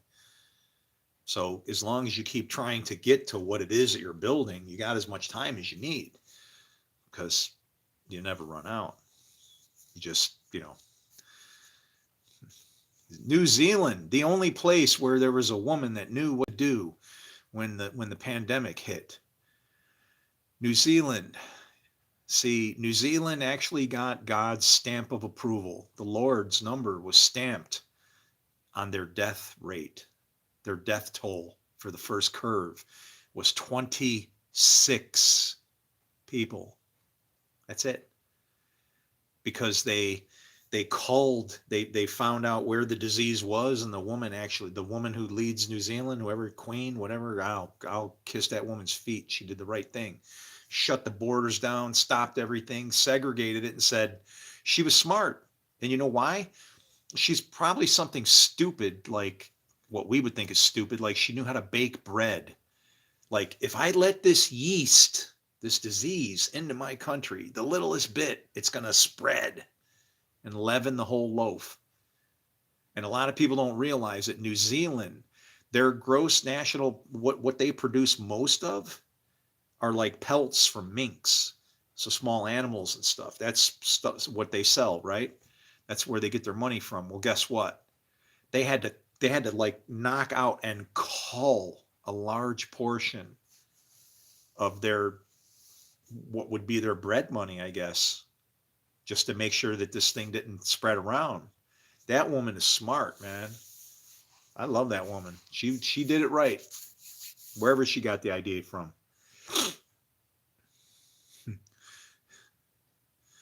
We get our money from milk. Wait, do they milk minks? Can you milk a mink? I heard that, but that was like a big thing, was minks are from New Zealand. So that's like was special to New Zealand. And hey, we got to call these guys and just knock them out and start over and whatever. And I just admired the way they did it, because they did what they should have done. And the proof is in the numbers. 26 people died. That's it. 26 people. That sounds good to me. I don't like death. To die is gain, because then you're alleviated of any responsibility for anything around you. Now, whether you feel responsible or not is up to you, but you're going to be held responsible in the end game. But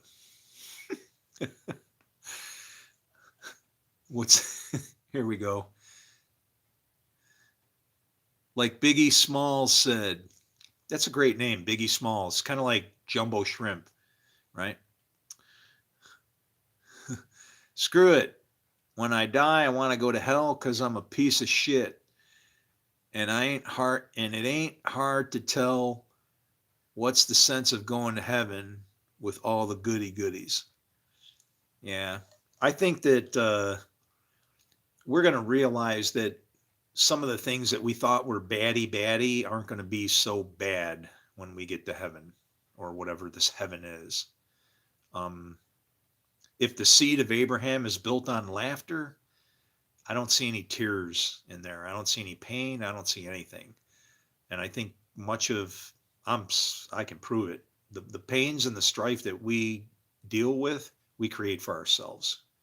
We extend our boundaries beyond where they should go, right? I got no business in somebody else's bedroom because of their sexual preferences. You know, the laws of biology are going to straighten that shit out, and God wrote those laws through Moses or whatever, however you want to put it. They're in the Bible, right? They're going to trees without water, they're going to wither away. Try to give them water, pour it on them. Just don't drown them. Do what you can, right?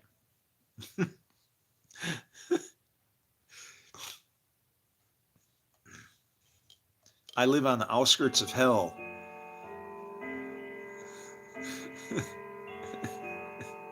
Not downtown Hitlerville. Hey, the people that raised me, my foster parents, their last name, you want to know what it means? From, like where you're from hate. Like hate, Hate, from hate. It's like, man, what a name, man.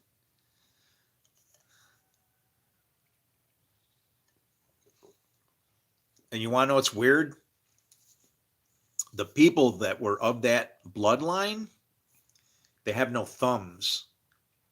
Their thumbs are like an additional finger on the side of their hand. I'm not shitting you, okay? It was weird. It was like an extra, it was like 5 fingers, but this one was I don't know. My thumb's kind of fat, you got like a normal thumb. This one was looked like a finger. It was weird. I don't know. What's my opinion of abortion? Well, I hate to think that somebody would terminate a life. I would think that if God allows somebody to do it, that it then can't be that big of a deal because he wouldn't shoot himself in his own foot. And in some cases, like as far as my mom was concerned at this point in my life, I'm wishing that she would have had one. Um, yeah, I think it's in some cases, if you believe in a soul, it's kind of abortion to me is a strange thing because they fight for the life to be lived, but then they don't make sure that that life's taken care of. It's like giving somebody life and then turning them over to the jailers, somebody that really doesn't want them in the first place. You know what I mean? So you shouldn't force parenthood upon somebody because parenthood has nothing to do with blood. It has to do with what's in your heart. I had lots of kids. You're one of my kids. Okay? It's like it has more to do within blood. Once you start to put everything and talking about blood, and that's probably even why they talk about Jesus' blood being spilled the way they did, because that's an abomination. It's like should never happen. That's human sacrifice at one level, but it's also the greatest in chivalry for laying down your life for a cause in another. We got to see that middle ground, and that's what we're up against, right? Why are you not a Muslim? Um, Jesus isn't real.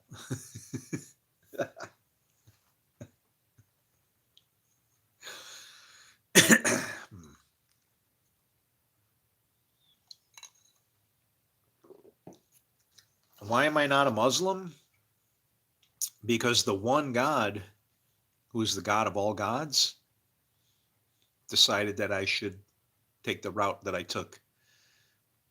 I should be raised Catholic, abused by the Catholic Church, beat up, rejected, caused to move. Wow, man, I've had a pretty crappy life, but there's a purpose for it. I'm certain of it. We'll get to the bottom of it by the time I die.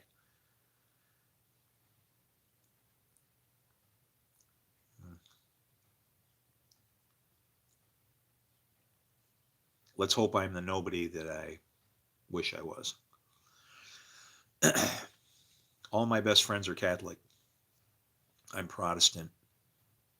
Yeah, I mean, and that's the thing. They don't try to force anything on you. It's everybody's going to believe in God in their own way, right?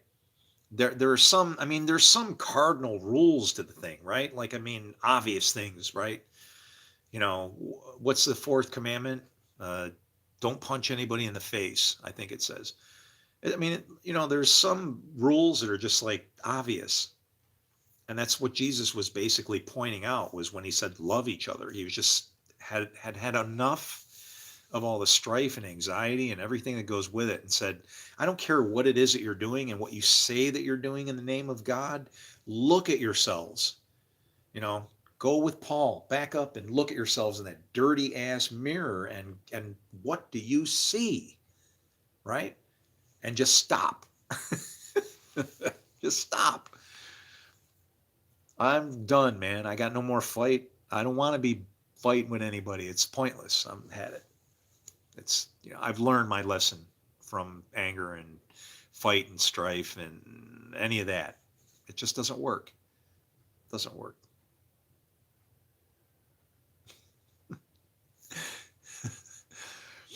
We joke about starting a crusade against each other.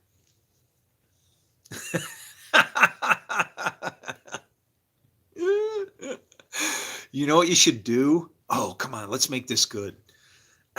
Oh man, see if I had that kind of opportunity, oh boy, yeah, I would have so much fun with it. I mean, really, uh, I don't know. Um, I think what I would do is uh, I would put like bookmarks in their Bibles or something where they would find it that would say like December 12th, December 12th, December 12th everywhere, right? Until they found them. And then once they started noticing them, and then December 12th was coming up, I'd hit them on December 11th with something they weren't expecting, like, just like jump into their room with a fry, like a cast iron skillet and a wooden spoon and like flip the lights on and go bing, bing, bing, bing, bing. It's December 11th. Scare the shit out of them out of his. Don't do that if they're really old. You don't want to give somebody a heart attack, right? Oh, wow. I can tell you a really cool story about something that happened in the military. Now imagine you're okay, we're in Millington, Tennessee. All right. This is like I think that the gates of hell are right there. They must be because it's wow, it was like a freaking oven. I'm gonna save that story. I'm gonna save that story for later. That's too good. Sorry.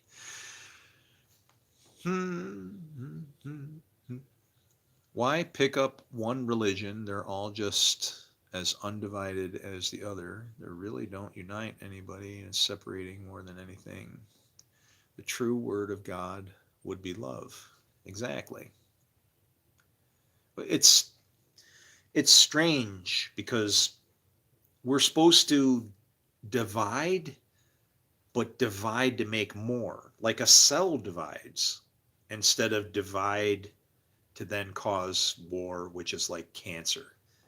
And I wonder how much of our spiritual energy, if you will, gets deflected into like even into disease, you know? It's like you find these people that live in these remote places where they're protected or shielded from junk, right? Like media and things to worry about, right?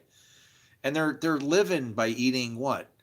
Bugs and you're like, of course it's got to be that drastic, right? There has to be something, something to it. But you find these people live, 110 years, 120 years, and they're great up into that point. I mean, they really don't fade away until they just decide, hey, I've had it. I've had enough. And we don't look at it in the right way. It's like, why are they like that? Is it maybe because they're not exposed to junk that causes their minds to infect their bodies with, kind of translates itself into disease? Um, Even if evolution was true, it would have to work that way because you would be a product of the experiences that you absorb, right? You're kind of like a sponge that's still alive and can grow. And the nutrient source that you got is life around you, and you're just sucking it all in. And if it's all junk, well, then it starts to create junk. That's kind of like what the body does with cancer. And it's funny that Jesus calls us the body and evil is the disease. It's the same thing, just on a different, you know what I mean? You just got to take this paradigm and like throw a couple hydraulic jacks underneath that bitch. I used to jack up 23,000 pounds of flying terror on a mere 3 jack stands. And that's a trinity. And the only thing that it required? Everybody working as a team. Ready? Pump. Shh.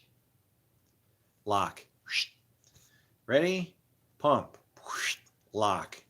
Spin the lock collar. Ready? Pump handle.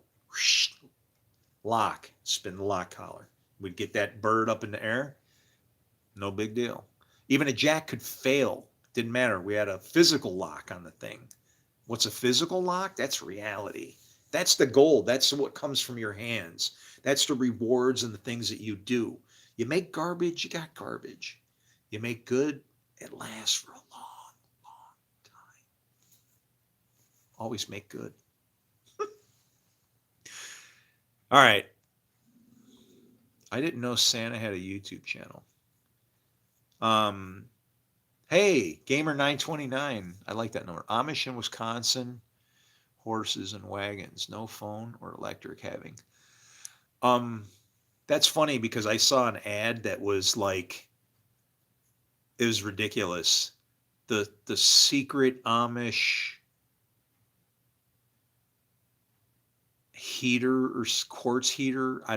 They didn't throw Amish into it, but it was like they were selling this electric heater out of the back of an Amish buggy. And I was like,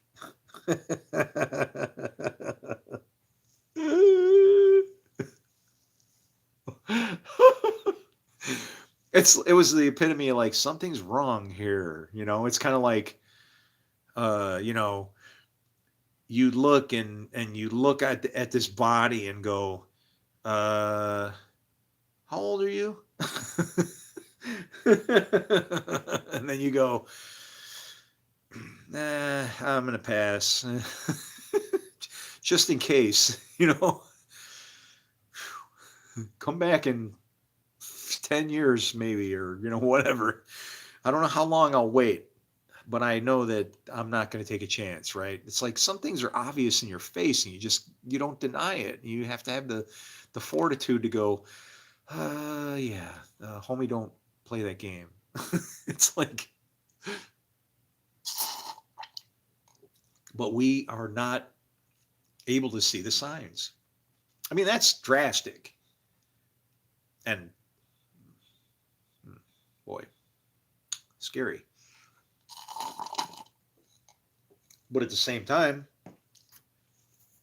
you have to notice the subtleties of things, how all these little things start to wear on us little by little by little, right? I seen it come into effect as far back as 80. Let's see, when was the earthquake in Frisco? 89. Yeah. Yeah, I had gotten out of the Marine Corps. Wow.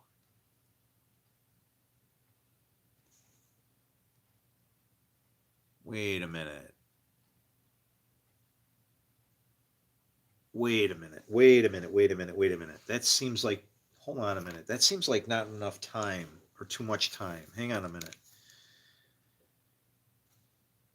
Oh, that's weird. How many people turn on a calculator and it's automatically got a 7 just showing?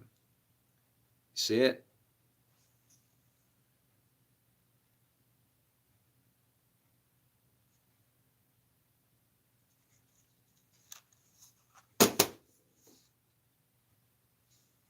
I got out in 87.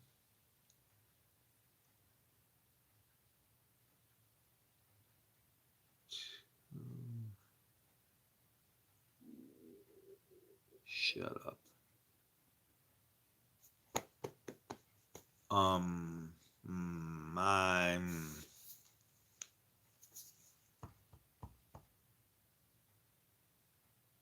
and the lawyer's name was Levin even.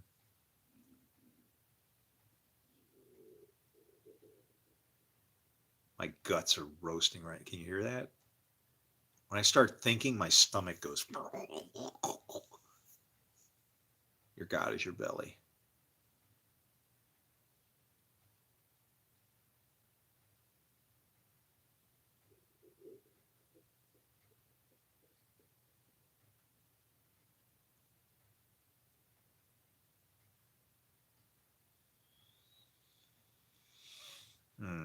I'm not liking something about this.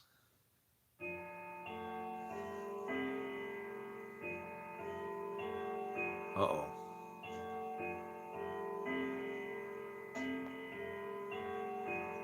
Six and nine.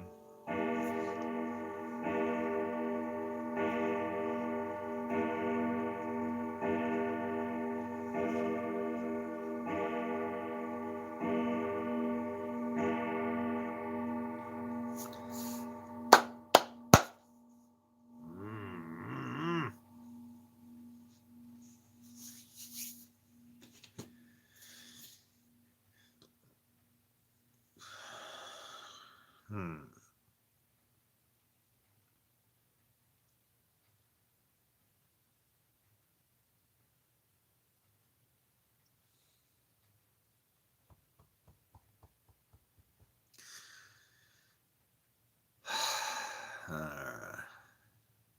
I have a weird life. There's things that don't make sense.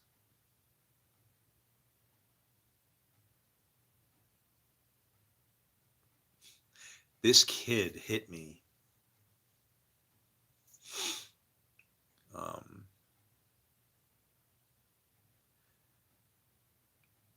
I'm coming home from work,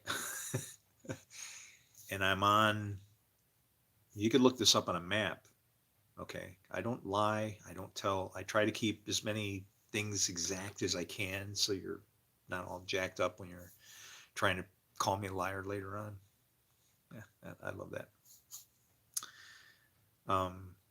But not to you guys. I'm not pointing any fingers here necessarily at anybody watching if you're watching, but you know who I'm talking to.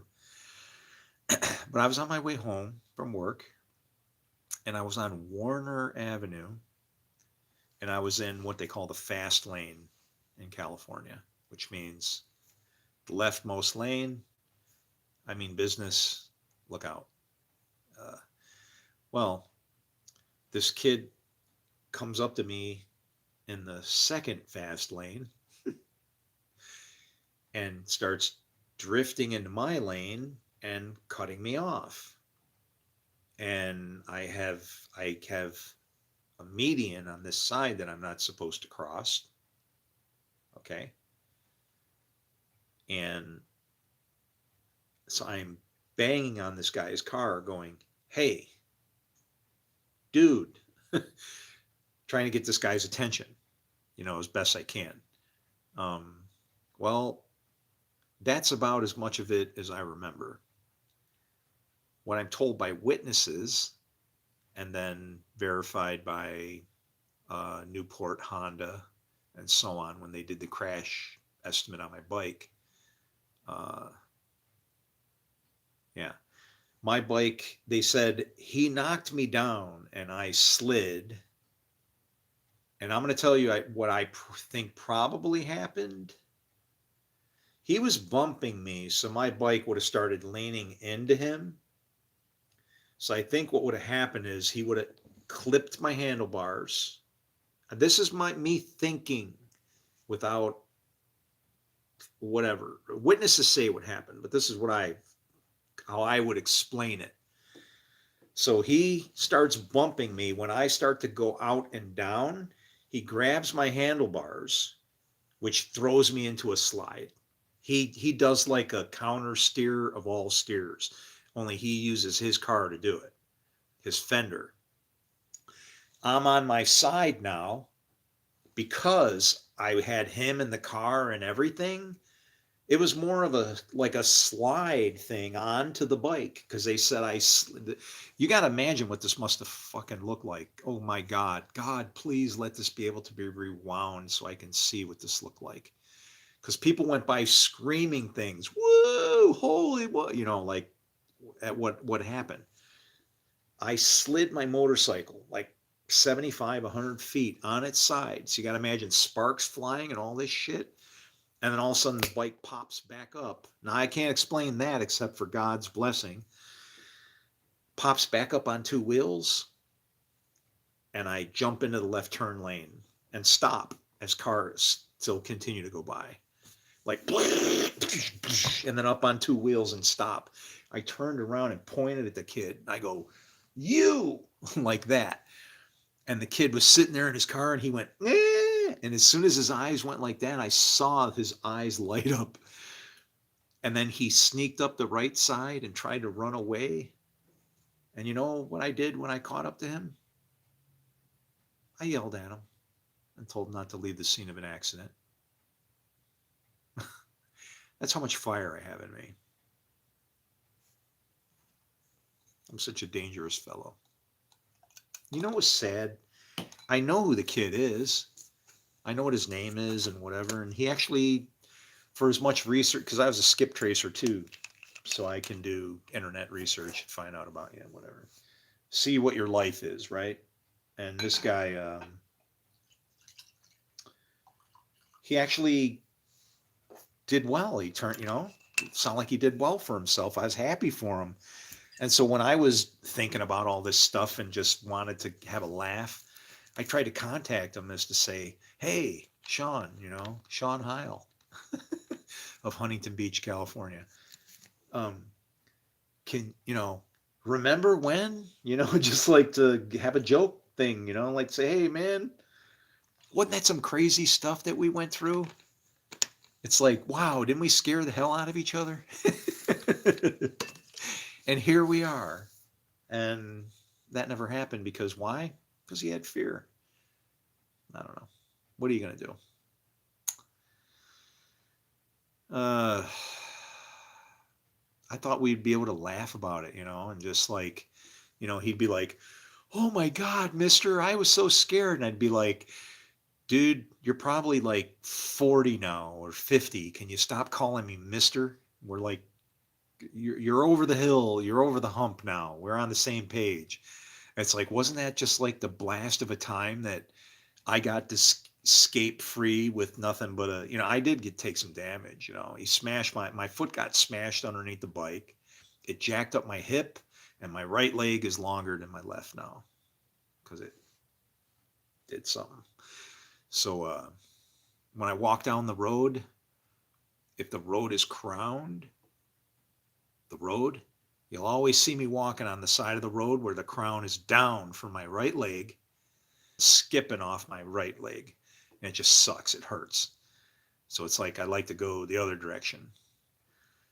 I know it sounds weird, but hey, how are you? Did my guys drop everything off that you needed? You needed I think you wanted a sim hack tool. You asked for 5 routers. Some of the stuff we can't talk about, but yeah, did you get everything you needed? All right, cool. Wonderful. I'm happy for you.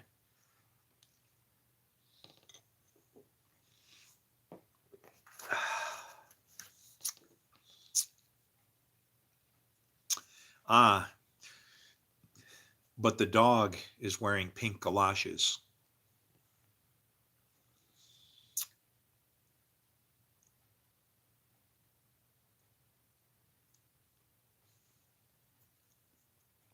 Cool story. I rode my motorcycle like a skateboard around. Ooh, you did this? Okay. Cool story. I rode my motorcycle like a skateboard around a corner. Slid around, burnt a hole through the crane. And when it came to a stop, lifted up, kick started it, and took off. Yeah. Well, it depends on what side of the crankcase cover it was. If you hit the side that had the like they'll cover up the magneto and stuff like that. There can be some parts you could grind off and get away with it as long as you ain't leaking any oil. But hell yeah, man, it's kind of weird, you know. I mean, I've been saved from a lot of things, you know. Just you know, you can't explain anything other than to just you just say thank you, right? You're just like, whew, thank you.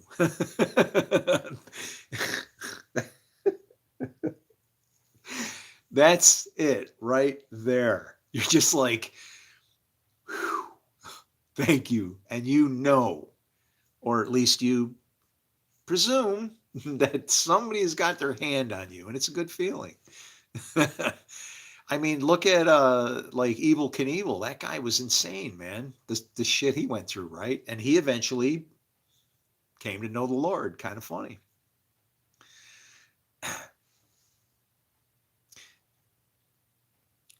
The guy that owned the gravel pit watched the whole thing go down with his jaw dropped.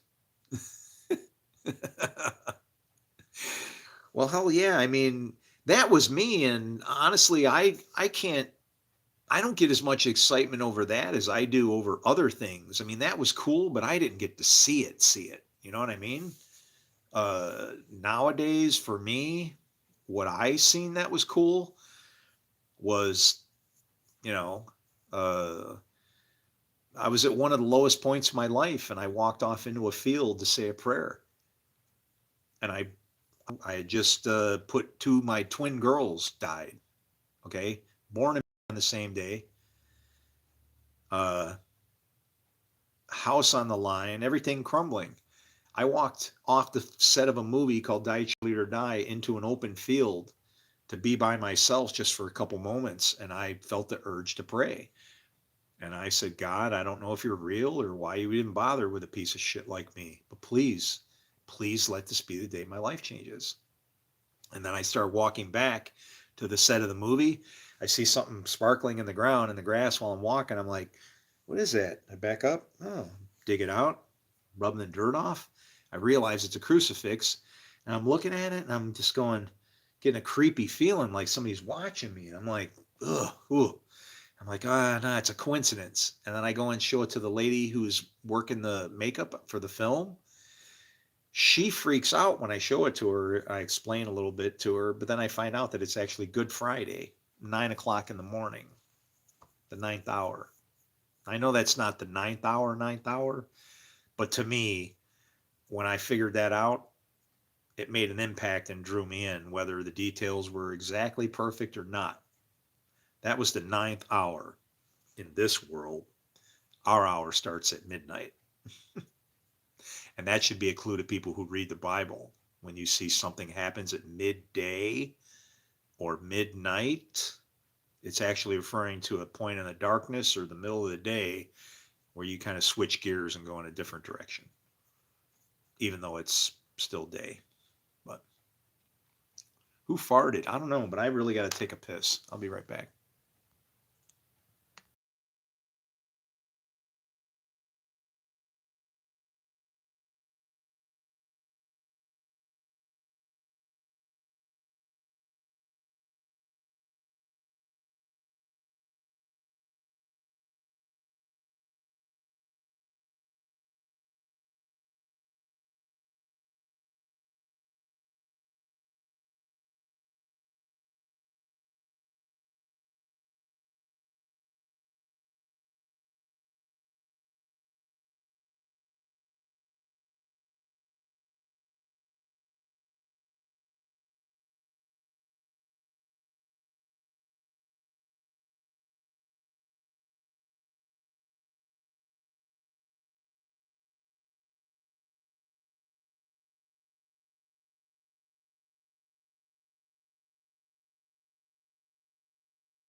Check this out.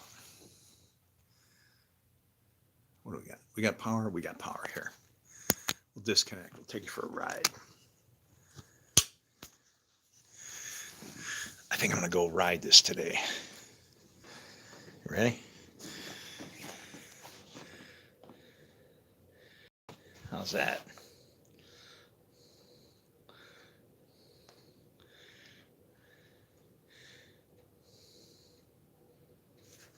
That's McLean. Mantra Comp.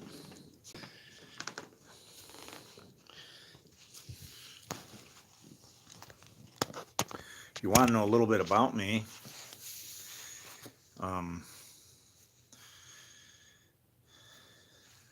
you might have heard of a company called Polestar.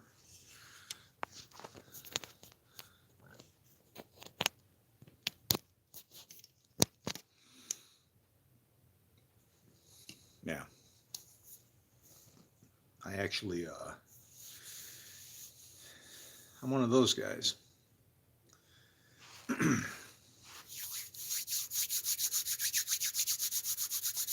We make bicycle parts.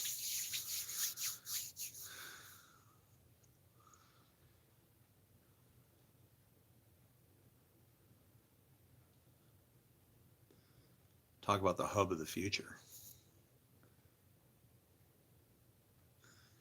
I'll say this much.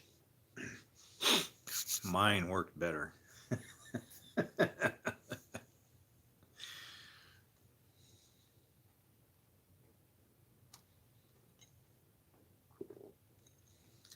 Those are tough times for me. Man, my life was ready to explode into fruit from 15 different directions.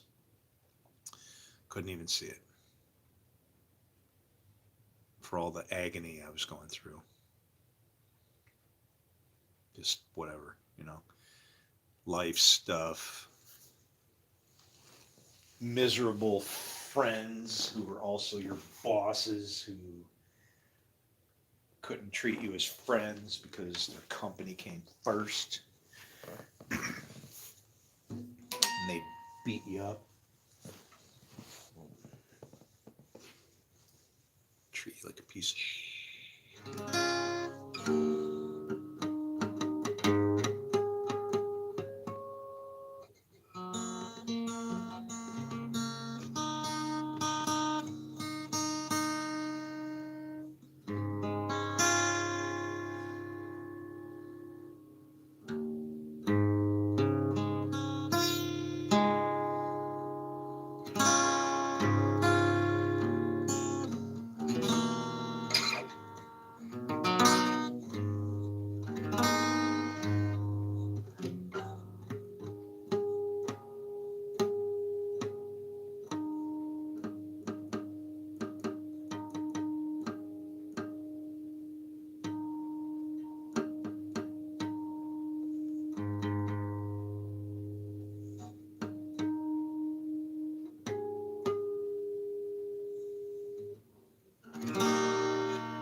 One string out of whack. Go rewind that and see how jacked up that sounded just because of one freaking string.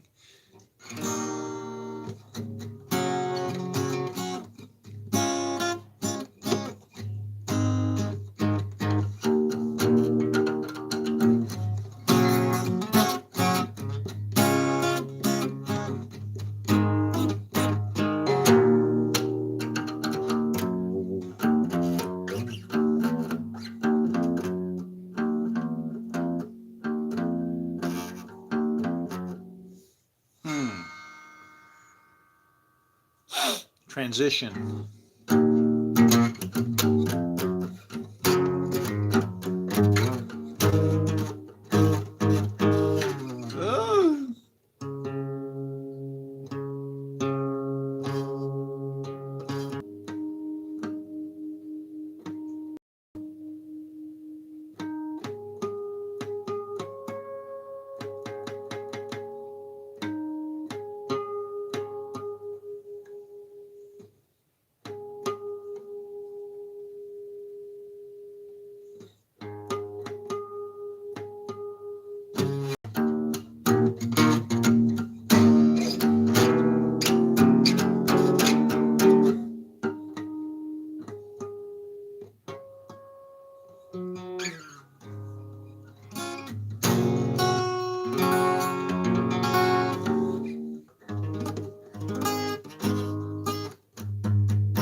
Lose the bass? What the hell?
That's called blood for oil, by the way.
Woo! All right, let's get rid of this thing. Thou shalt not have too much fun, boy. You might get lost on your way. I know where you live. I know what you breathe and what you drink and who you are. 'Cause you got me. Hi.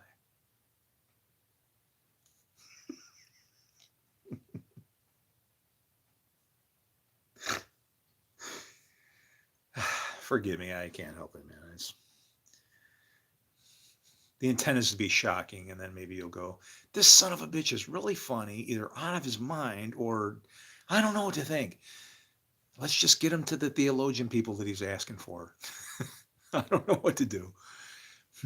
I don't know anything. I don't know anything. I don't care about. That'd be a great song. See here.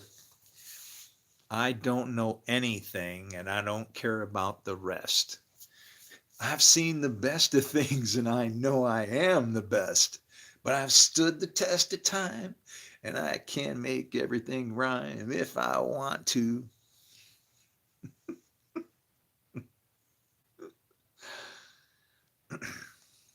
Hmm.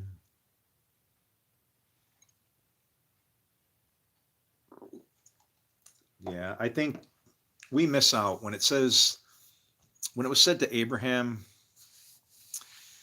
that through his seed, it doesn't say through his seed, it says through Isaac, your seed.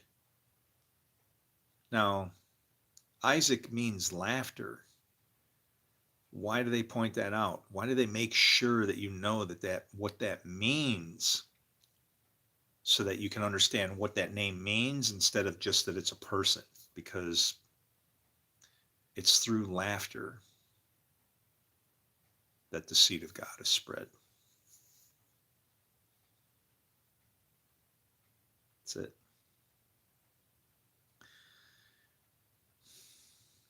If we can't shuck it off, figure out how to laugh about it, write it off, learn from it, something, then it just becomes like, I don't know.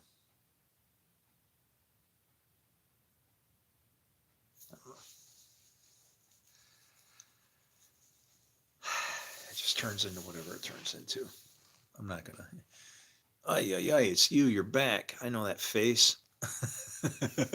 Fuel supplements for fuel supplements for catalytic converters are additives that clean carbon buildup in the fuel system injection in the engine, helping restore performance and reduce emissions. Yes, and fuel supplements can also mask a multitude of problems. If you have a compression issue, and yet you can lower the octane, you can cause that fuel to ignite in an instance where, well, it's less than supreme. So now you got to figure out the reason for the loss of compression. Is it blow by, bent valves? Who knows? And then, yeah. Now to make up for shitty fuel, to add fuel supplements, that's another thing. And so for somebody to make something like that kind of smacks in the face of, let's just put it like it is. I shouldn't have to add anything to my fuel. Whatever fuel I put in my car should be the best fuel that it is possible so that it's clean and efficient and does everything it's supposed to. And that fuel should be available to everybody else that owns a car so that our environment can experience the same exact thing. Why do we need to split it into factions and sanctions and companies and whatever so that different people can say, I can sell stock and make this much money off of it. And look what I got. And look what we did. And look what they didn't do. Yeah.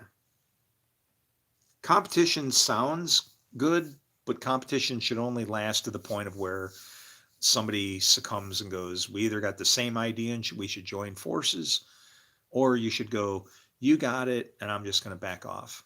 Like John did, right? John did exactly that, right? I can only get what I'm given. You got the shit here. Look at you and your oil company and all your great fuel that you have. You run with it. And that's how it should go. But instead, it's like, no, I want to be somebody. I want to be, and it's like the whole thing just gets deprived of any themselves, which is a biblical principle.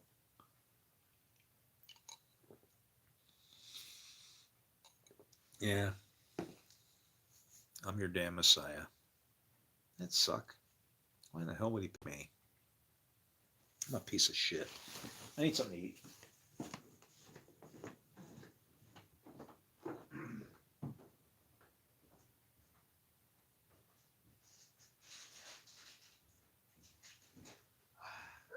Stop.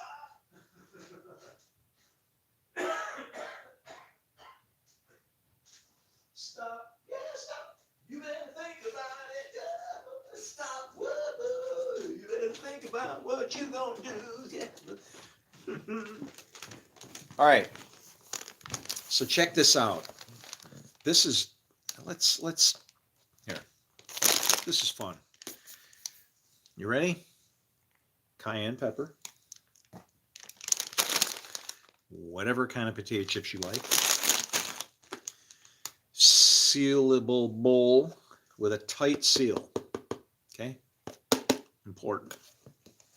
All right. We're going to unseal a bowl.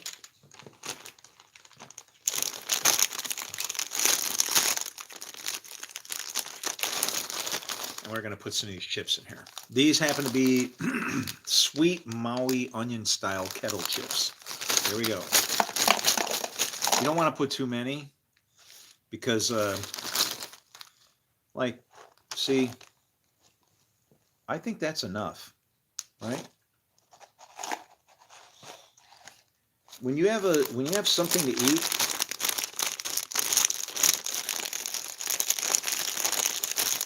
those French people got it going on, man. When you can eat a little bit of something and it just says, wow, that's how you want to eat. So watch. See these Monfridla potatoes? All right. Cayenne pepper. We're going to get these guys excited right now. All right. Because we're going to say, hi, how are you? You guys doing all right? Yeah, I'm fine. Oh, yeah. How are you? I'm doing okay. Are you all right? Yeah, I'm sure I'm okay. I don't know. Are you all right? Yeah. Oh, hell yeah. I'm fine. Whoa. Okay, so we got a good pile of heat in there. Okay.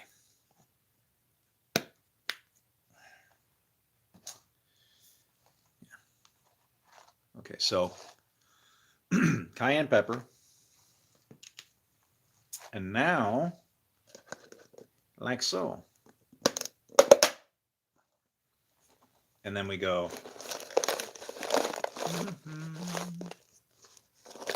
And I like to tumble them slowly because there's an oil on the outside of the kettle chips. So if you just let that hot stuff kind of bounce onto it, sit there in a big pile, it like, I don't know, it almost wants to baste the chip. So if you can have patience, the reward is there. You ready?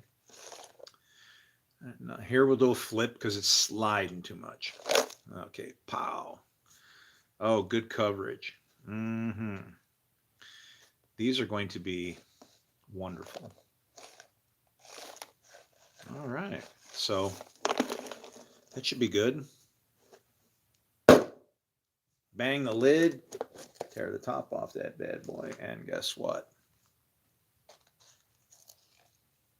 Oh, mommy. Oh, that's one of them chips that's curled up, so it's got all that loaded up in the middle.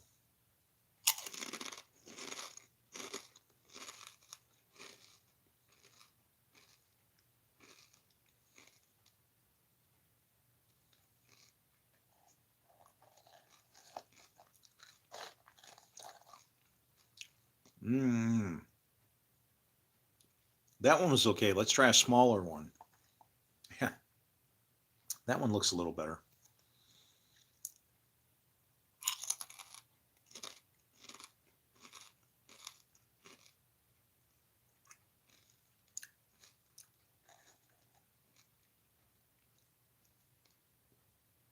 We need some hotter pepper.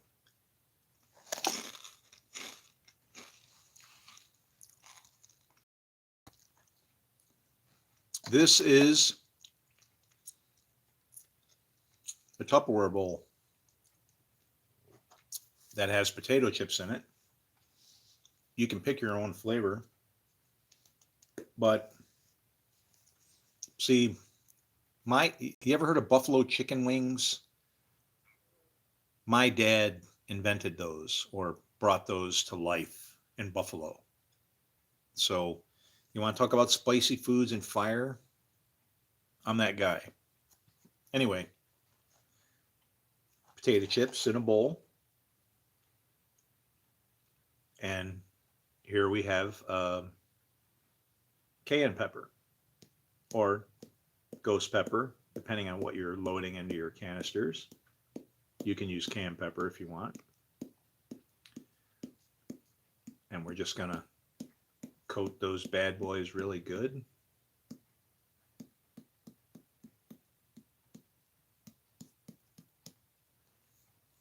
Yeah, I think these are fully coated. You know, I mean, you know, if you can pick up the chip and, you know, have some fall off, I think that's coated.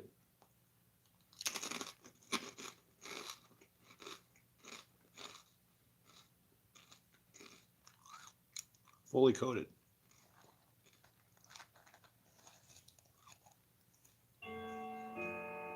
Uh-oh.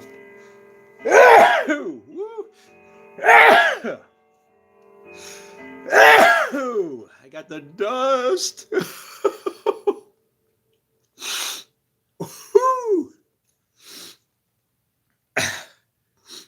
Ay, ay, ay. Did it hit my eye too? Oh boy, it might have hit my eye even. Remember when I shook it off of there? It was floating in the air in front of our faces, and yeah, it got me. Ooh, that's like getting hit with pepper spray.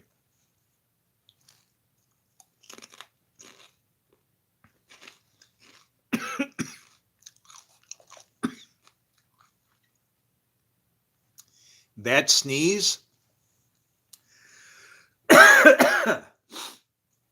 If I sneeze by my clock,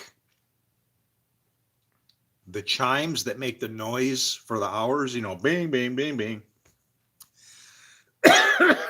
Woo! That got me, man.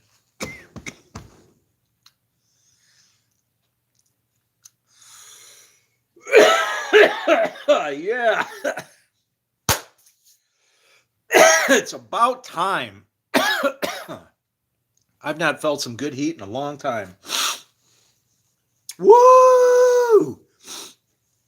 Off with the fire. Oh my God. Yeah. That's what I'm talking about.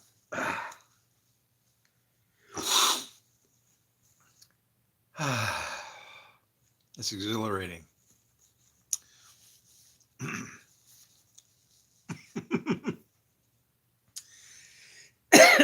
But yeah, if I sneeze, whew, whew, wow. All right, let's get back in the game. If I sneeze around my clock, yeah, it's the chimes will kind of sit there and echo and hum.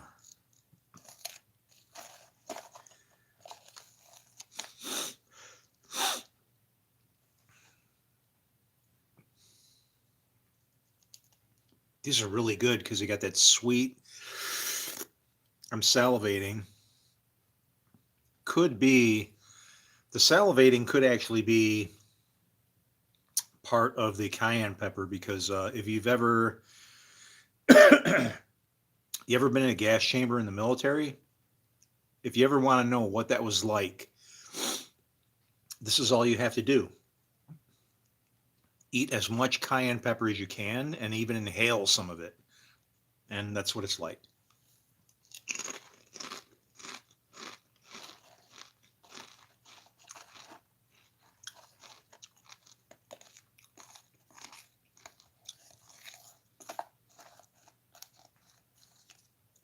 I remember one time I was going through the gas chamber at, you know, in training. Trainer.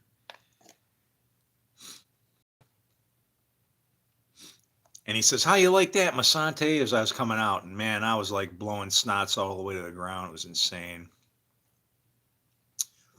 Oh, I like that. How much LSD did you do back in the day? Say that again.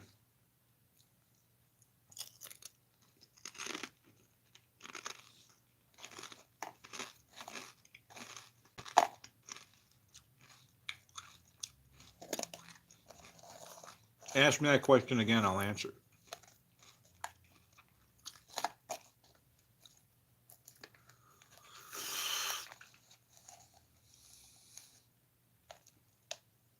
Woo!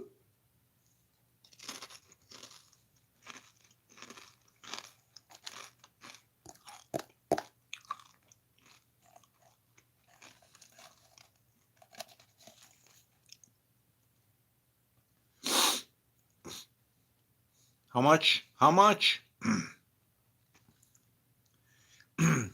More than James Douglas.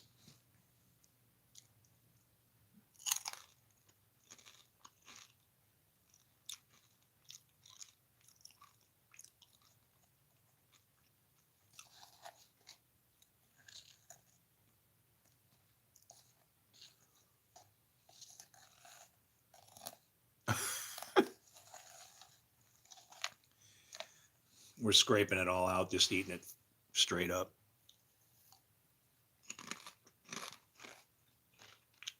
Mm.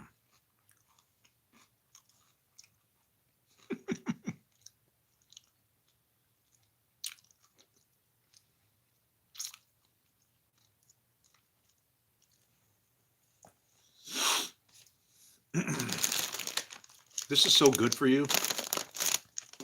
You know that your insides will thank you. Spicy food.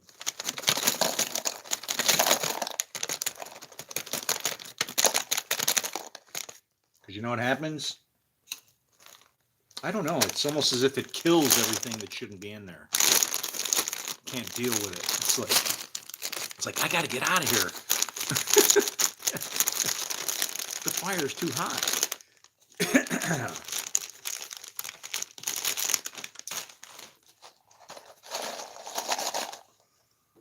Mmm.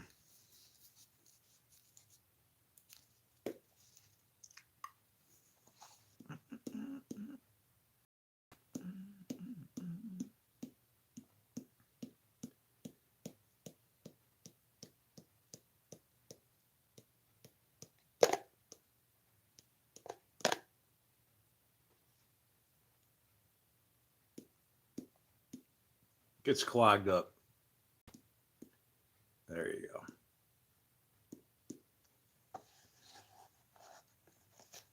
Oh, yeah, honey. Look at that. Now we're talking. Now let's finish you off. Get all the nooks and crannies. Better when you can aim, right? There we go.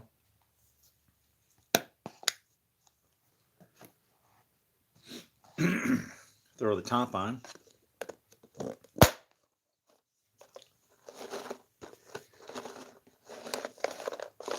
Give them a little tumble.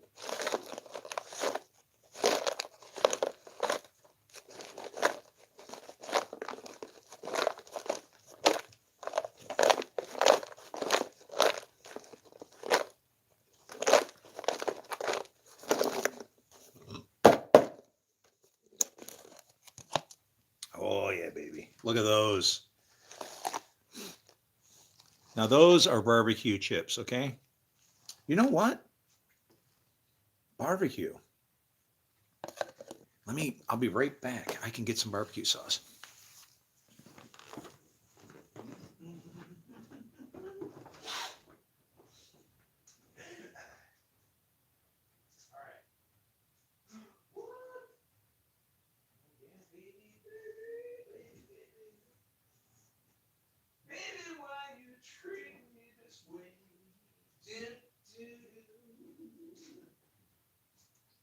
You know I'm trying to love you and you just walk on away. Do, do, do. Do, do, do. Do, do, do. All right. This is great stuff. You know what the problem is? See how it's all twisted sideways?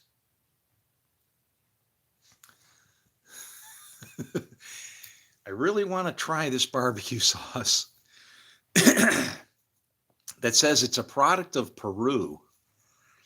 I don't know where in the hell they bottled it, but I want to say them Peruvian dudes must have some really hairy knuckles because I can't get the top off of this thing for nothing. and I have twisted as hard as I can. I know what's going to happen. You can see where it's twisting and getting all nuts, man. Like it's it's like I'm grabbing a hold of it and it's just going sideways, and it's like, cocksucker, let go. And it won't, and it's like I can see where the thing's gonna split. So I'm gonna have to take this thing back and go, what is up, yo? The Spice Man wants at your sauce, and you ain't giving it up, honey. Spread it, cause I'm coming for you. Let me in. um,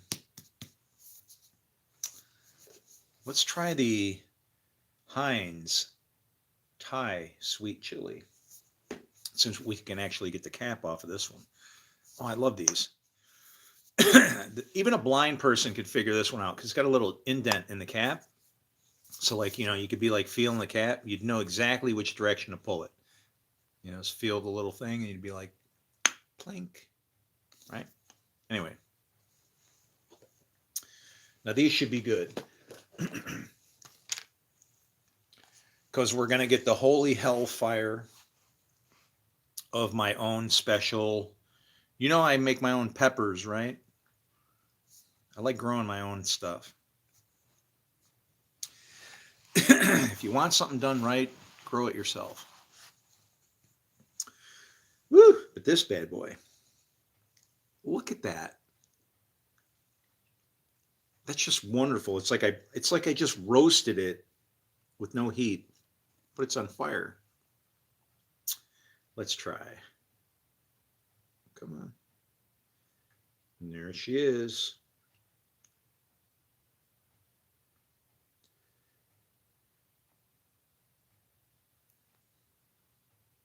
Sabi nu kami dam, or whatever Emmy says.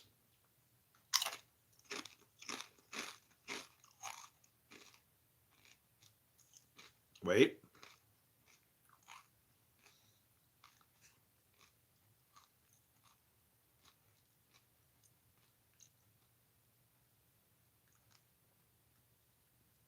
No. There's going to be a lot of. I'm going to tell you what's in here. I'm going to tell you what's in here without looking at the label. What my tongue tells me. There's oil in here because it totally buried. There's some kind of fat because it buried the heat. Total fat, 0.5 gram? Come on. Are you kidding me? Are these just dead? I need real fire. I don't know.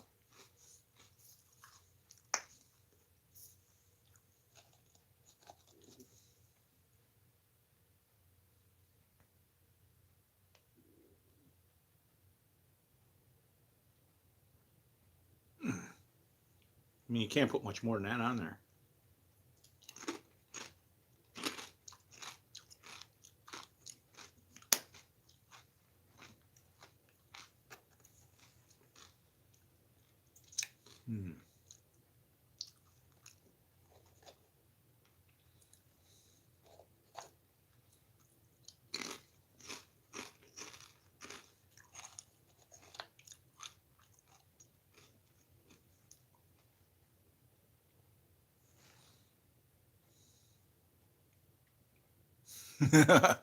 Jesus Christ baptizes with fire and the Holy Spirit.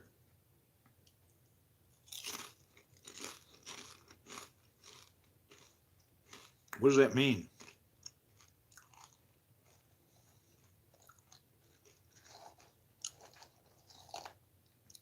The fire is what you experience during life.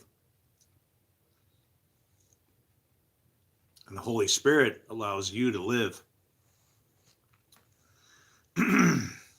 Just remember, you can grieve the Spirit and do bad.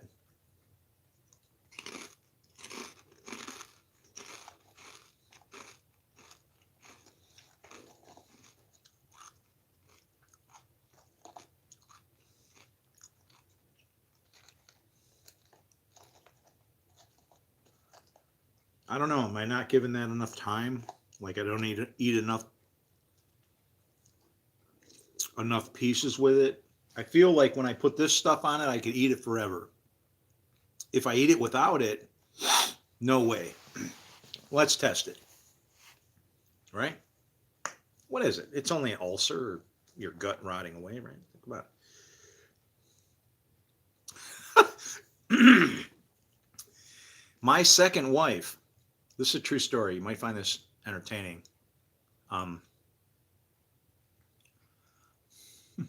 Grandmaster Wizard. Oh, and that's nasty. That's scary sounding.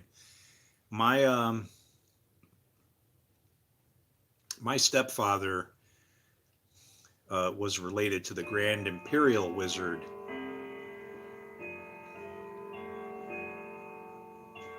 Ooh, not good, huh? My stepfather. Just keep that in mind. He's a bad guy.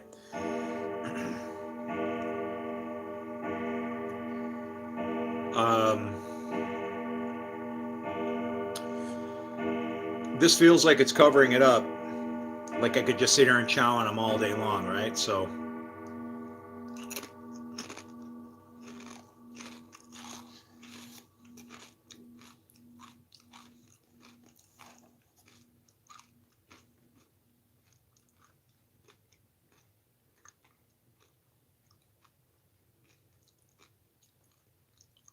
we'll see.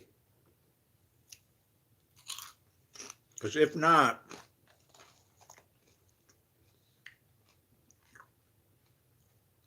this should be able to take me to about the level of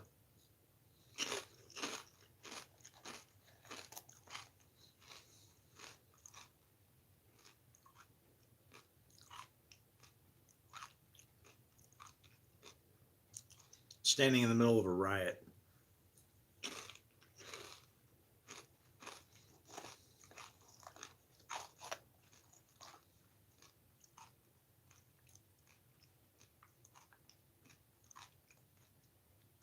It's still building.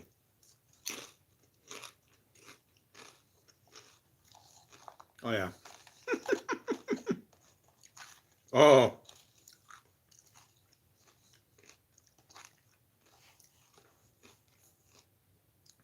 And maybe this has made it worse. Because this has hidden the terror within.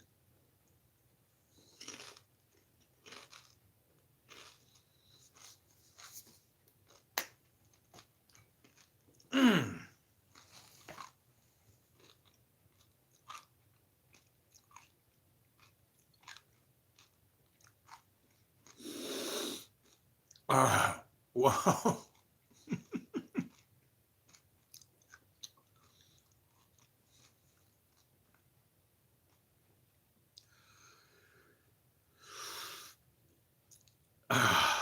Man. That's pretty damn hot.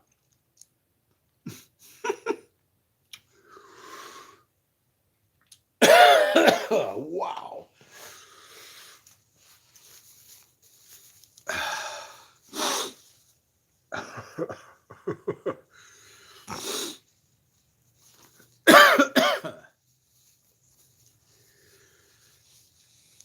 Oh man, I hate this. You know why?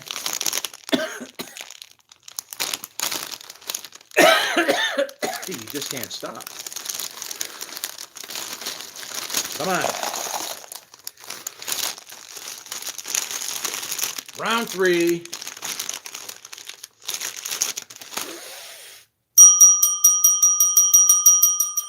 And in this corner, I don't even know what I weigh now.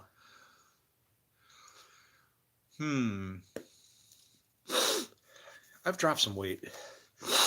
Oh, yeah. Okay, here we go. We're going to globber on.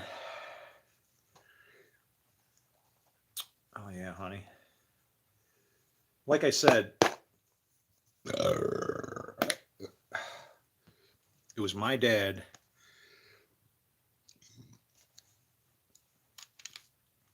who started selling buffalo chicken wings at a place called the Anchor Bar in Buffalo, New York, where I'm from.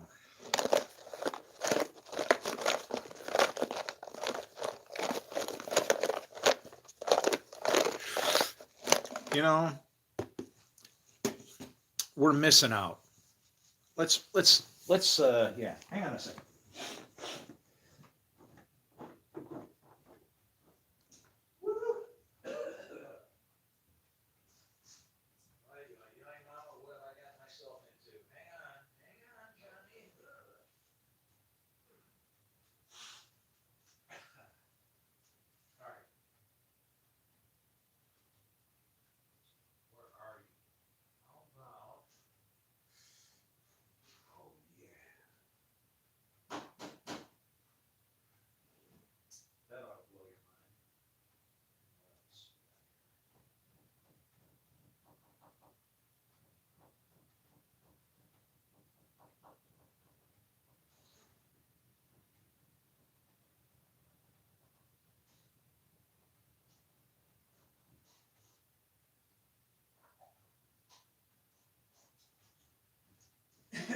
All right.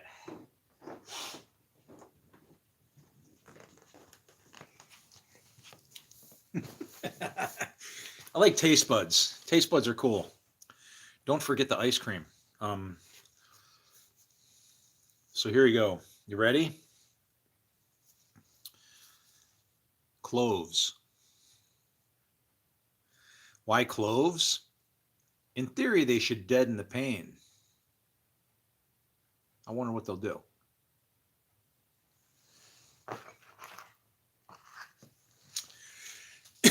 So, I don't want to destroy my kettle. So I'm just going to give myself a little sprinkle. Oh, you know what? I'll grab right off the cap. Just enough. Here we go. No, nothing.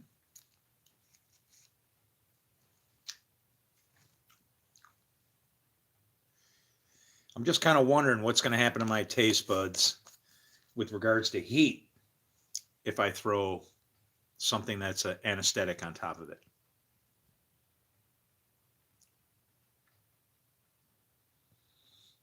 Will it kill the pain and deaden the flavor?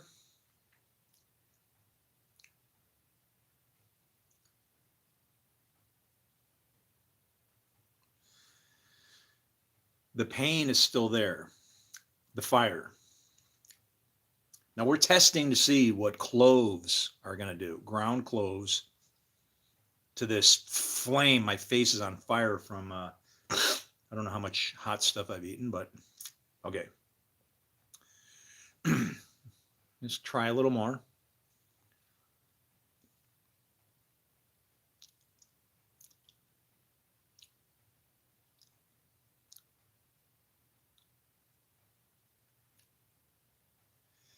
It definitely doesn't take the fire away. So, what did we learn? Cloves, ground clove powder, is an anesthetic. If you have a toothache, you rub it on your skin. You could take a bunch of this powder and put it in the crevice of your jaw. It'll numb your jaw out to where you won't have to deal with the pain, okay? You did know that Job was a spice trader, right?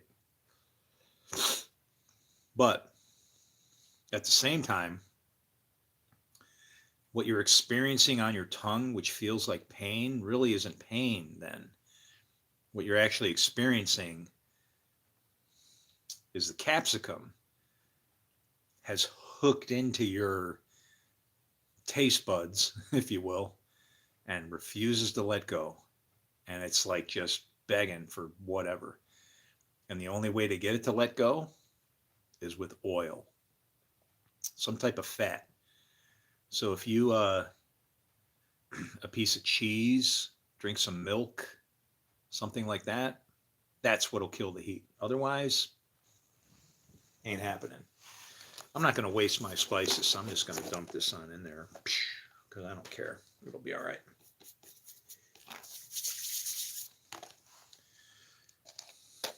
And there they are again.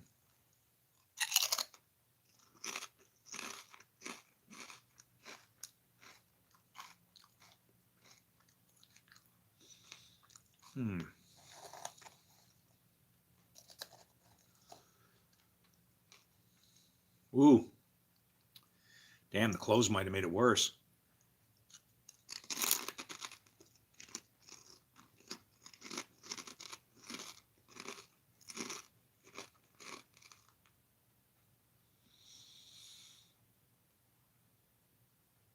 Uh-oh.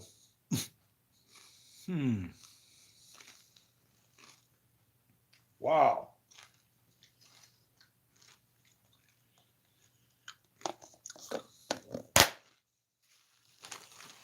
Son of a bitch. Didn't see that coming.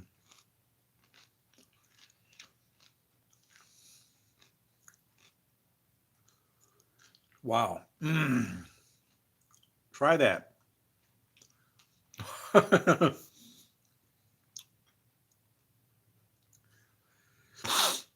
Woo.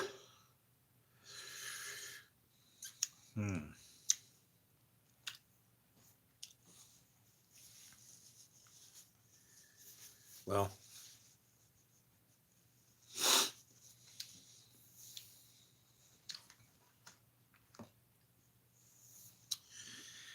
this portion of broadcast brought to you by my friend Nikolai. Nikolai, best Polish friend you can have. Remember, everything will shine when you put Polish on it.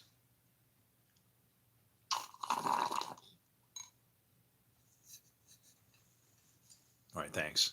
That was for my sponsor. I hope I did all right.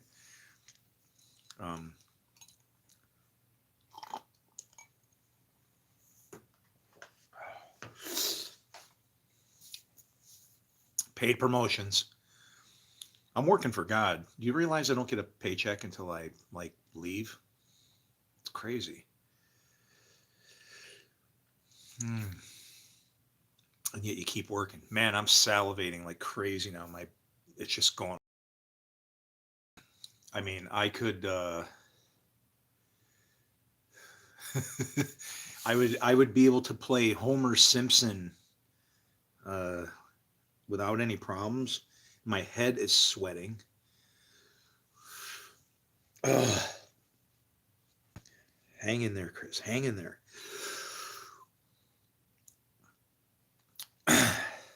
Man, sometimes that heat just gets the grips on you. You know what I mean? It's like,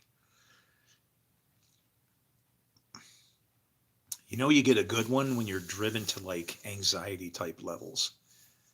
It's like just too much, right? Ice cream. Man, I wish I had some ice cream. That'd be like really cool. Ay, ay, ay. I think I'm out of, how much power do I got? Oh, hell yeah, that's plenty. I might have to drag you guys in the kitchen so I can make some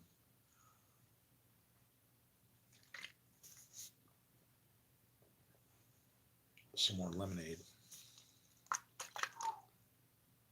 Man, that's so good.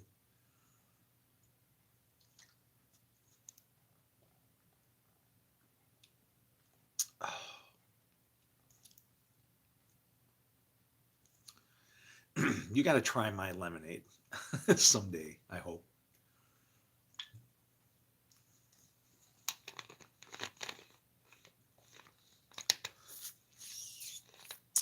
Man, I just never get sick of it. I'm on fire. Oh, we forgot. Here, since it's getting all crazy, a little garlic.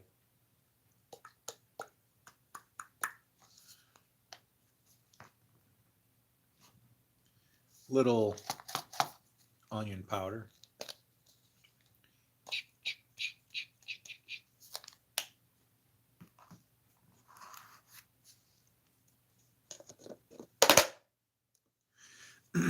I don't immediately shake them. It's like better to just leave it stick, right?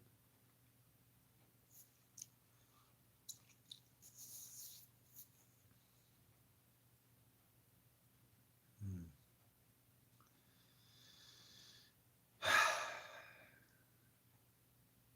Someday, one day, maybe soon.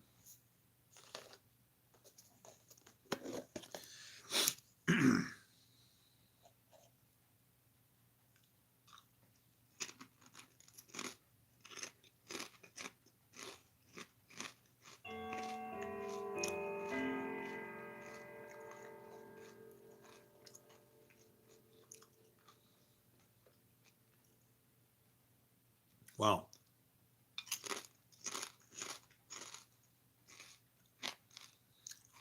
That brought out the green.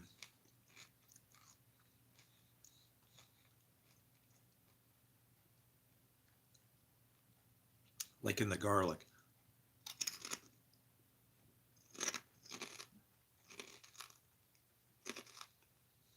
Mm-hmm. Hmm.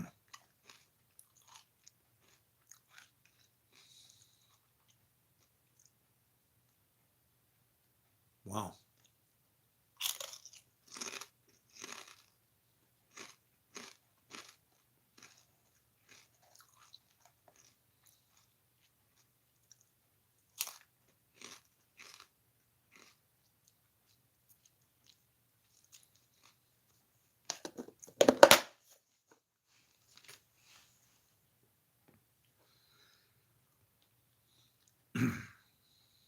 Well, hello.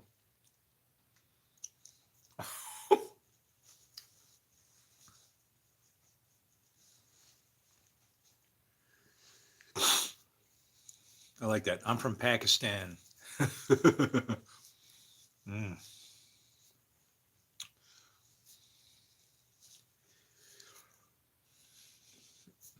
Then what I'm eating and calling heat is probably like nothing to you. I don't know why. I imagine people in Pakistan eating like molten iron,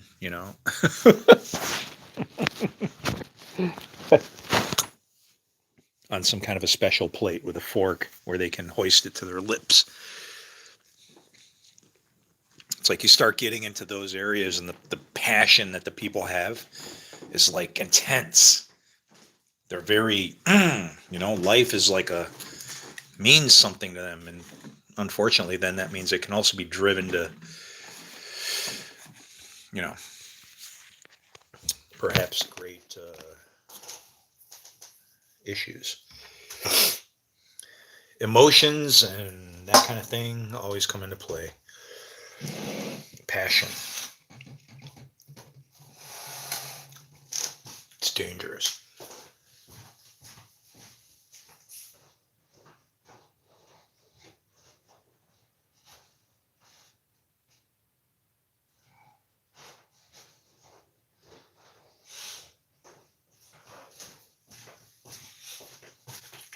I don't know what come over me. I was just going to make some lemonade, but now I'm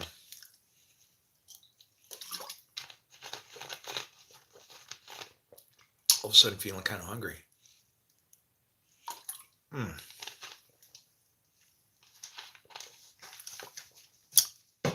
I went and grabbed my. That almost sounded like it was dubbed in or something, huh? I went and grabbed my spare. I went and grabbed my spare.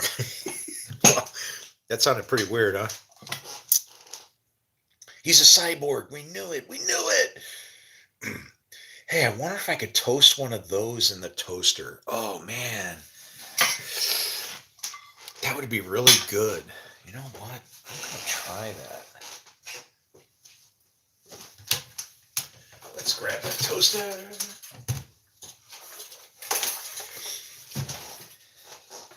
Oh, she's too big. I can see already.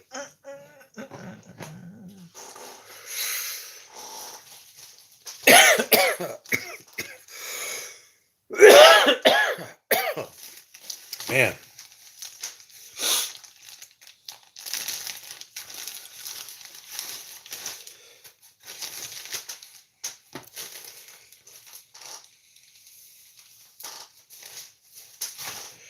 I don't know what this is going to do, but I'm going to give it a try. Knife? Yeah, why knife? Pizza cutter.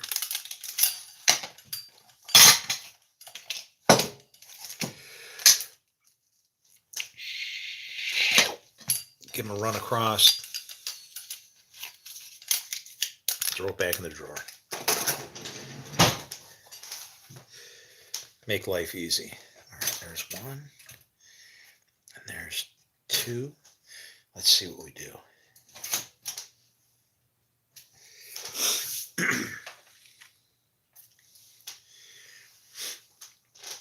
Honestly, the way I typically, instead of in a toaster, I don't do it in a pan either. I toss it in the microwave for a couple seconds. Nice and soft, mushy. I'm not feeling it, but we'll see.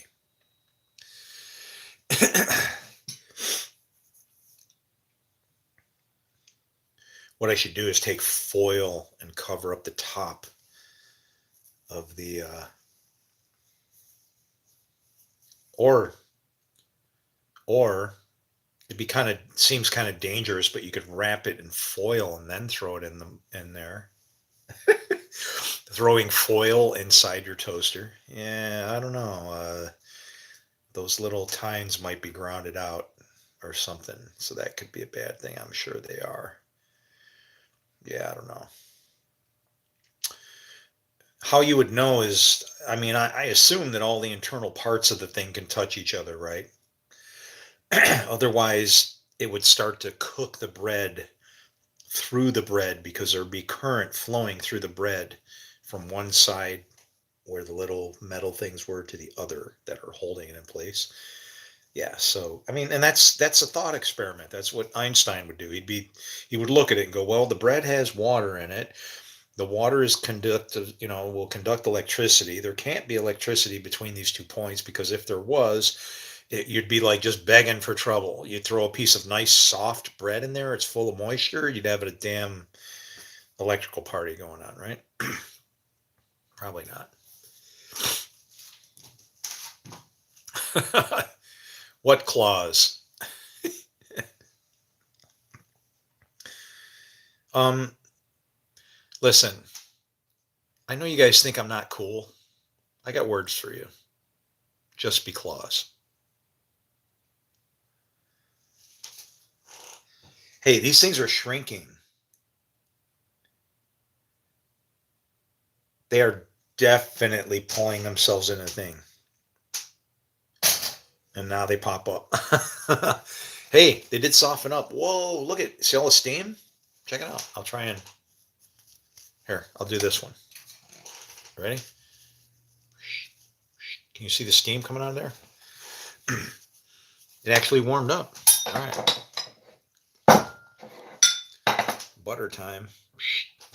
This is how easy eating is to me, man. Piece of toast, slice of this, piece of that. Easy peasy.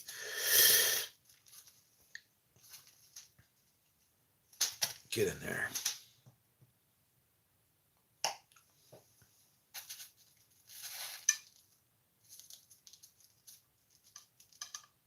God is good.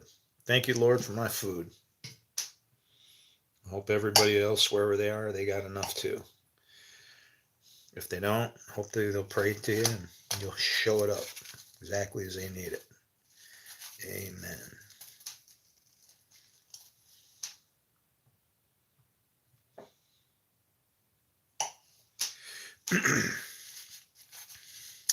Boy, I'm having such a great day. I think I should go fire up the Xbox and play some Gears of War or something, That'd be kind of fun.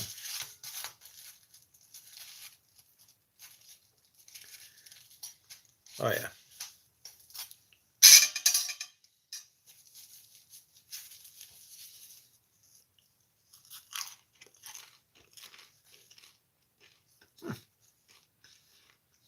Actually,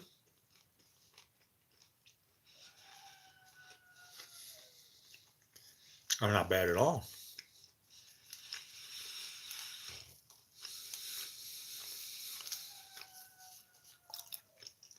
and the rooster crows.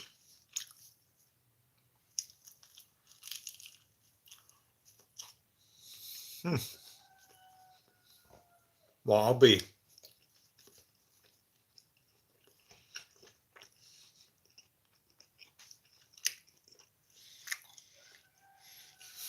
That's easy food if there ever was.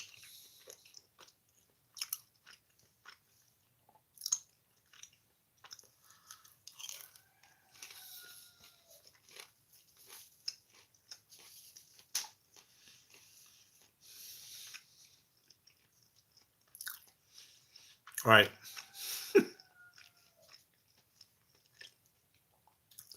I'm not crazy. The outside of this thing has now become very crispy, like a very slight shell. You can detect it.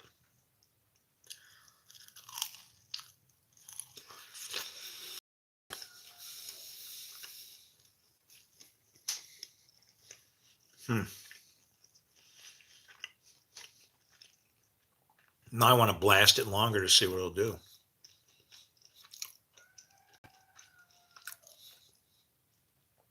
That's not a beard? Why, what kind of beard you got? It's not a beard. It's my face. What it looks like when I don't scrape the hair off of it for a few years. 3.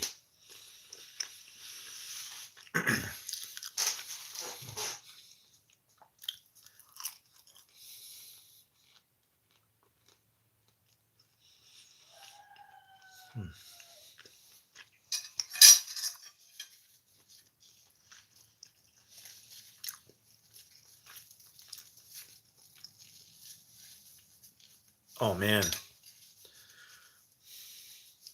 You know,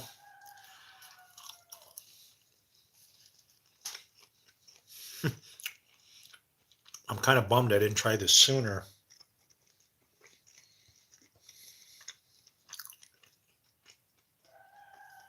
But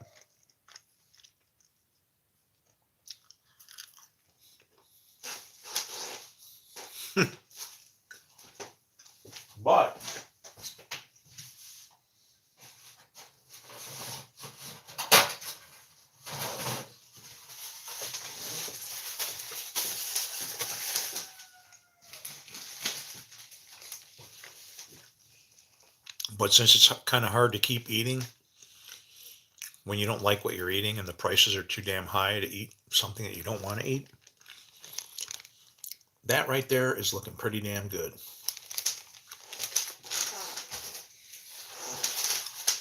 Hmm.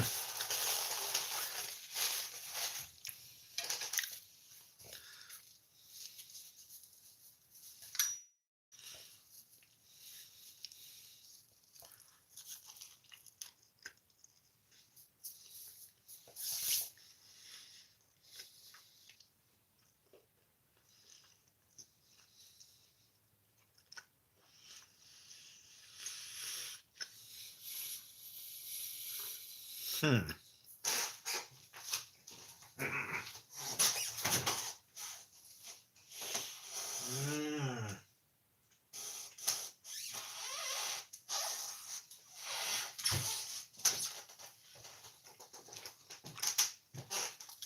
Old man's getting ideas.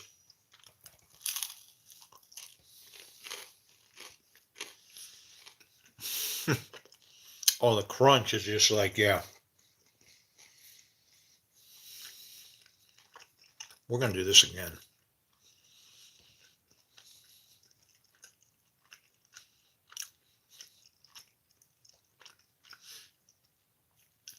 It'll grow your beard will grow just as big as you need it to. Shave it off. Just keep shaving it off. Don't wait for it to grow. Keep shaving it, shaving it, shaving it. Do that for like 2 years and then watch how your beard grows. You'll probably pretty much be sorry that you ever shaved so much and caused your face to grow this big beard. Just a warning. Just a warning. Want to be fair. Oh, wow. That's definitely a repeat. That was too easy.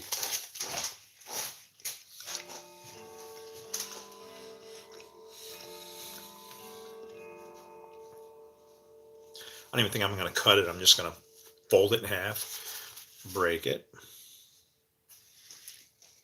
dump it in El Tostero. El Tostarito. Far out, dude. Like the Tostarito's like awesome, man. And then we'll like pop down and we'll go full on with toast on both sides, man. No bagel mode where we're like, hitting from the south and letting the sun shine on the north. No, bro, man. Like the whole thing. Wow, if that gets that crunchy on the outside, oh, that's damn dangerous. But I could probably power myself for the whole day on a package of those, so that would be like $30 a month to eat. That's a good deal, right?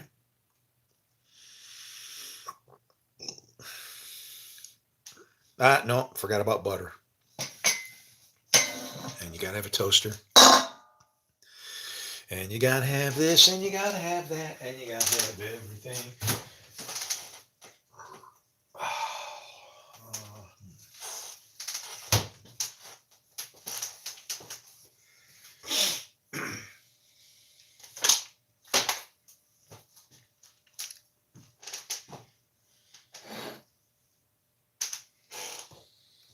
Now, see, here's some of my pepper growing artisan. I got this guy here. These are really good too. These ones are really spicy. Actually, you know what? That would be good. That would actually be good on a pita. It'll cut you up.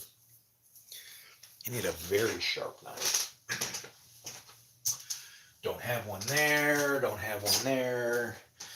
Don't see any strays laying around. I have no knives. Crap. Kidding me. I'm not dirtying up that giant ass thing for the sake of a pepper. I can just as easily make the pita bread, take a bite of the pita bread, take a bite of the pepper, chew them together. Tastes like this.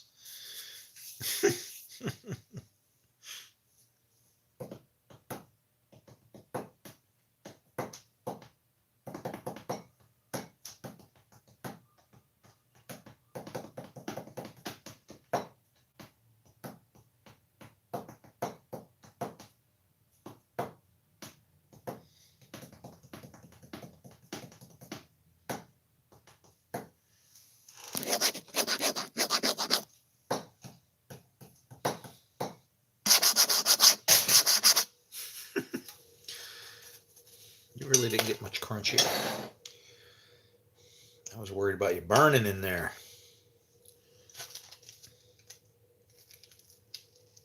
You're really kicking it.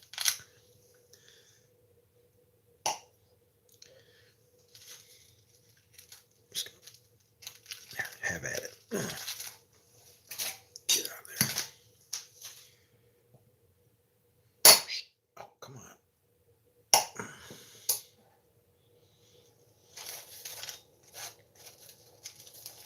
Come on. Come on, come on. Dang it. I can't believe Val Kilmer's dead already. That really sucks. You know that? He was like one of my favorite actors. I really loved him in Heat with De Niro. He got his ass all shot up. Come on, come on. He's like helping him up out of the road. Get your ass together. It's funny, his name was Chris in there too, in that movie. Actually, wasn't it? I guess so. Come on. Yeah. Wow. This is really...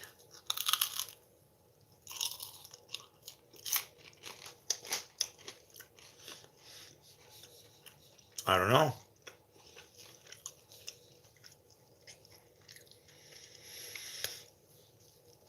I kicked it up one notch, and I don't want to burn it, but it really became crispy.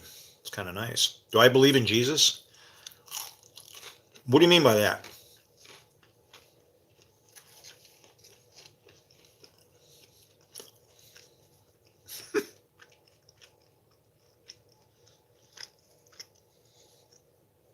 Do I believe what Jesus believed? Yes.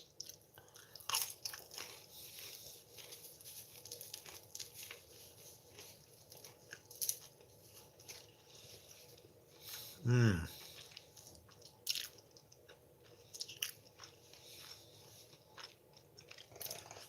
This isn't fair.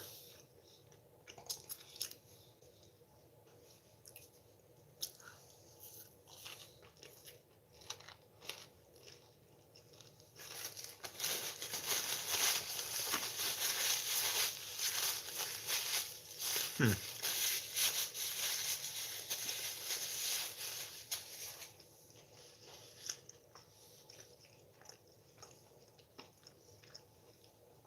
That was a lot easier than I thought.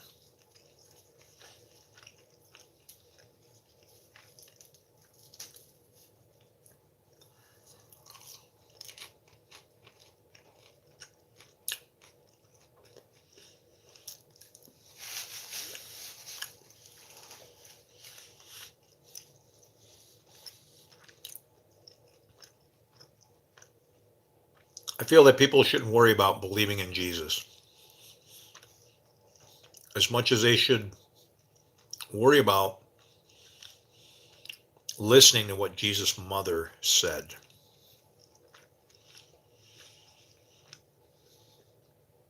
Because she said, do everything that he tells you.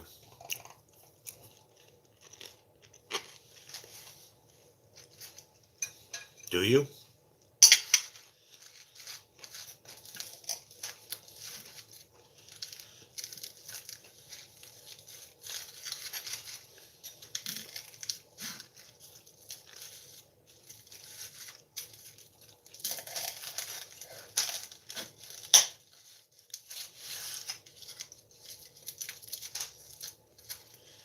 If you do,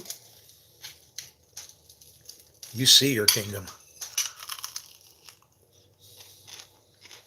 right in front of you.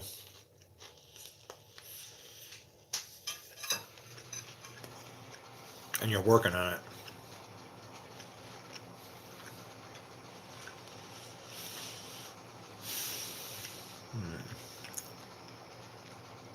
This meal is awesome.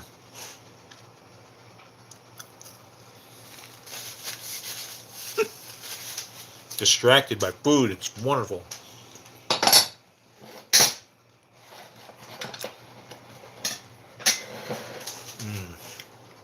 Simple piece of bread, some butter,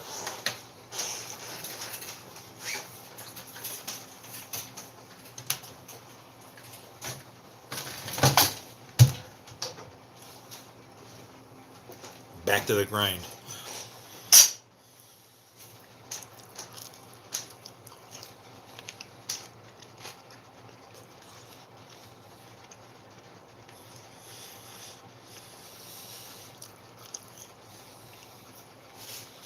Mm.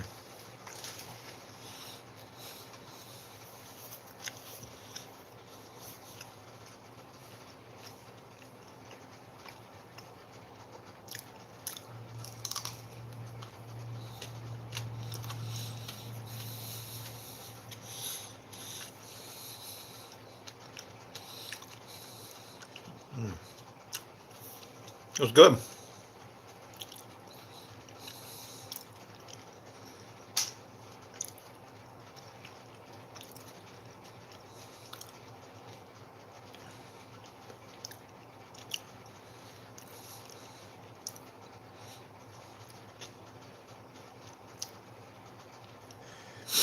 It's got a decent amount of heat.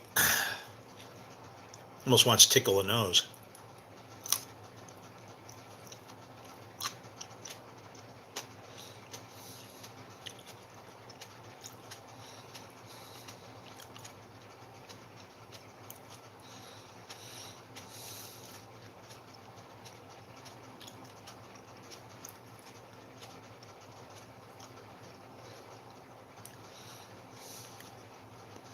There's just like no mistaking that habanero flavor, you know? You know it.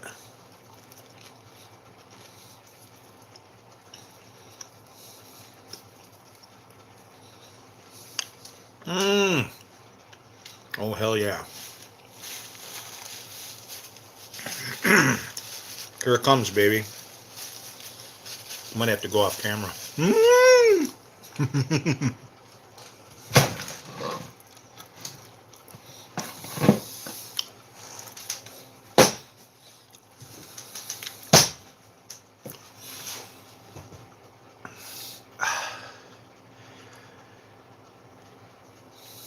That one's hot.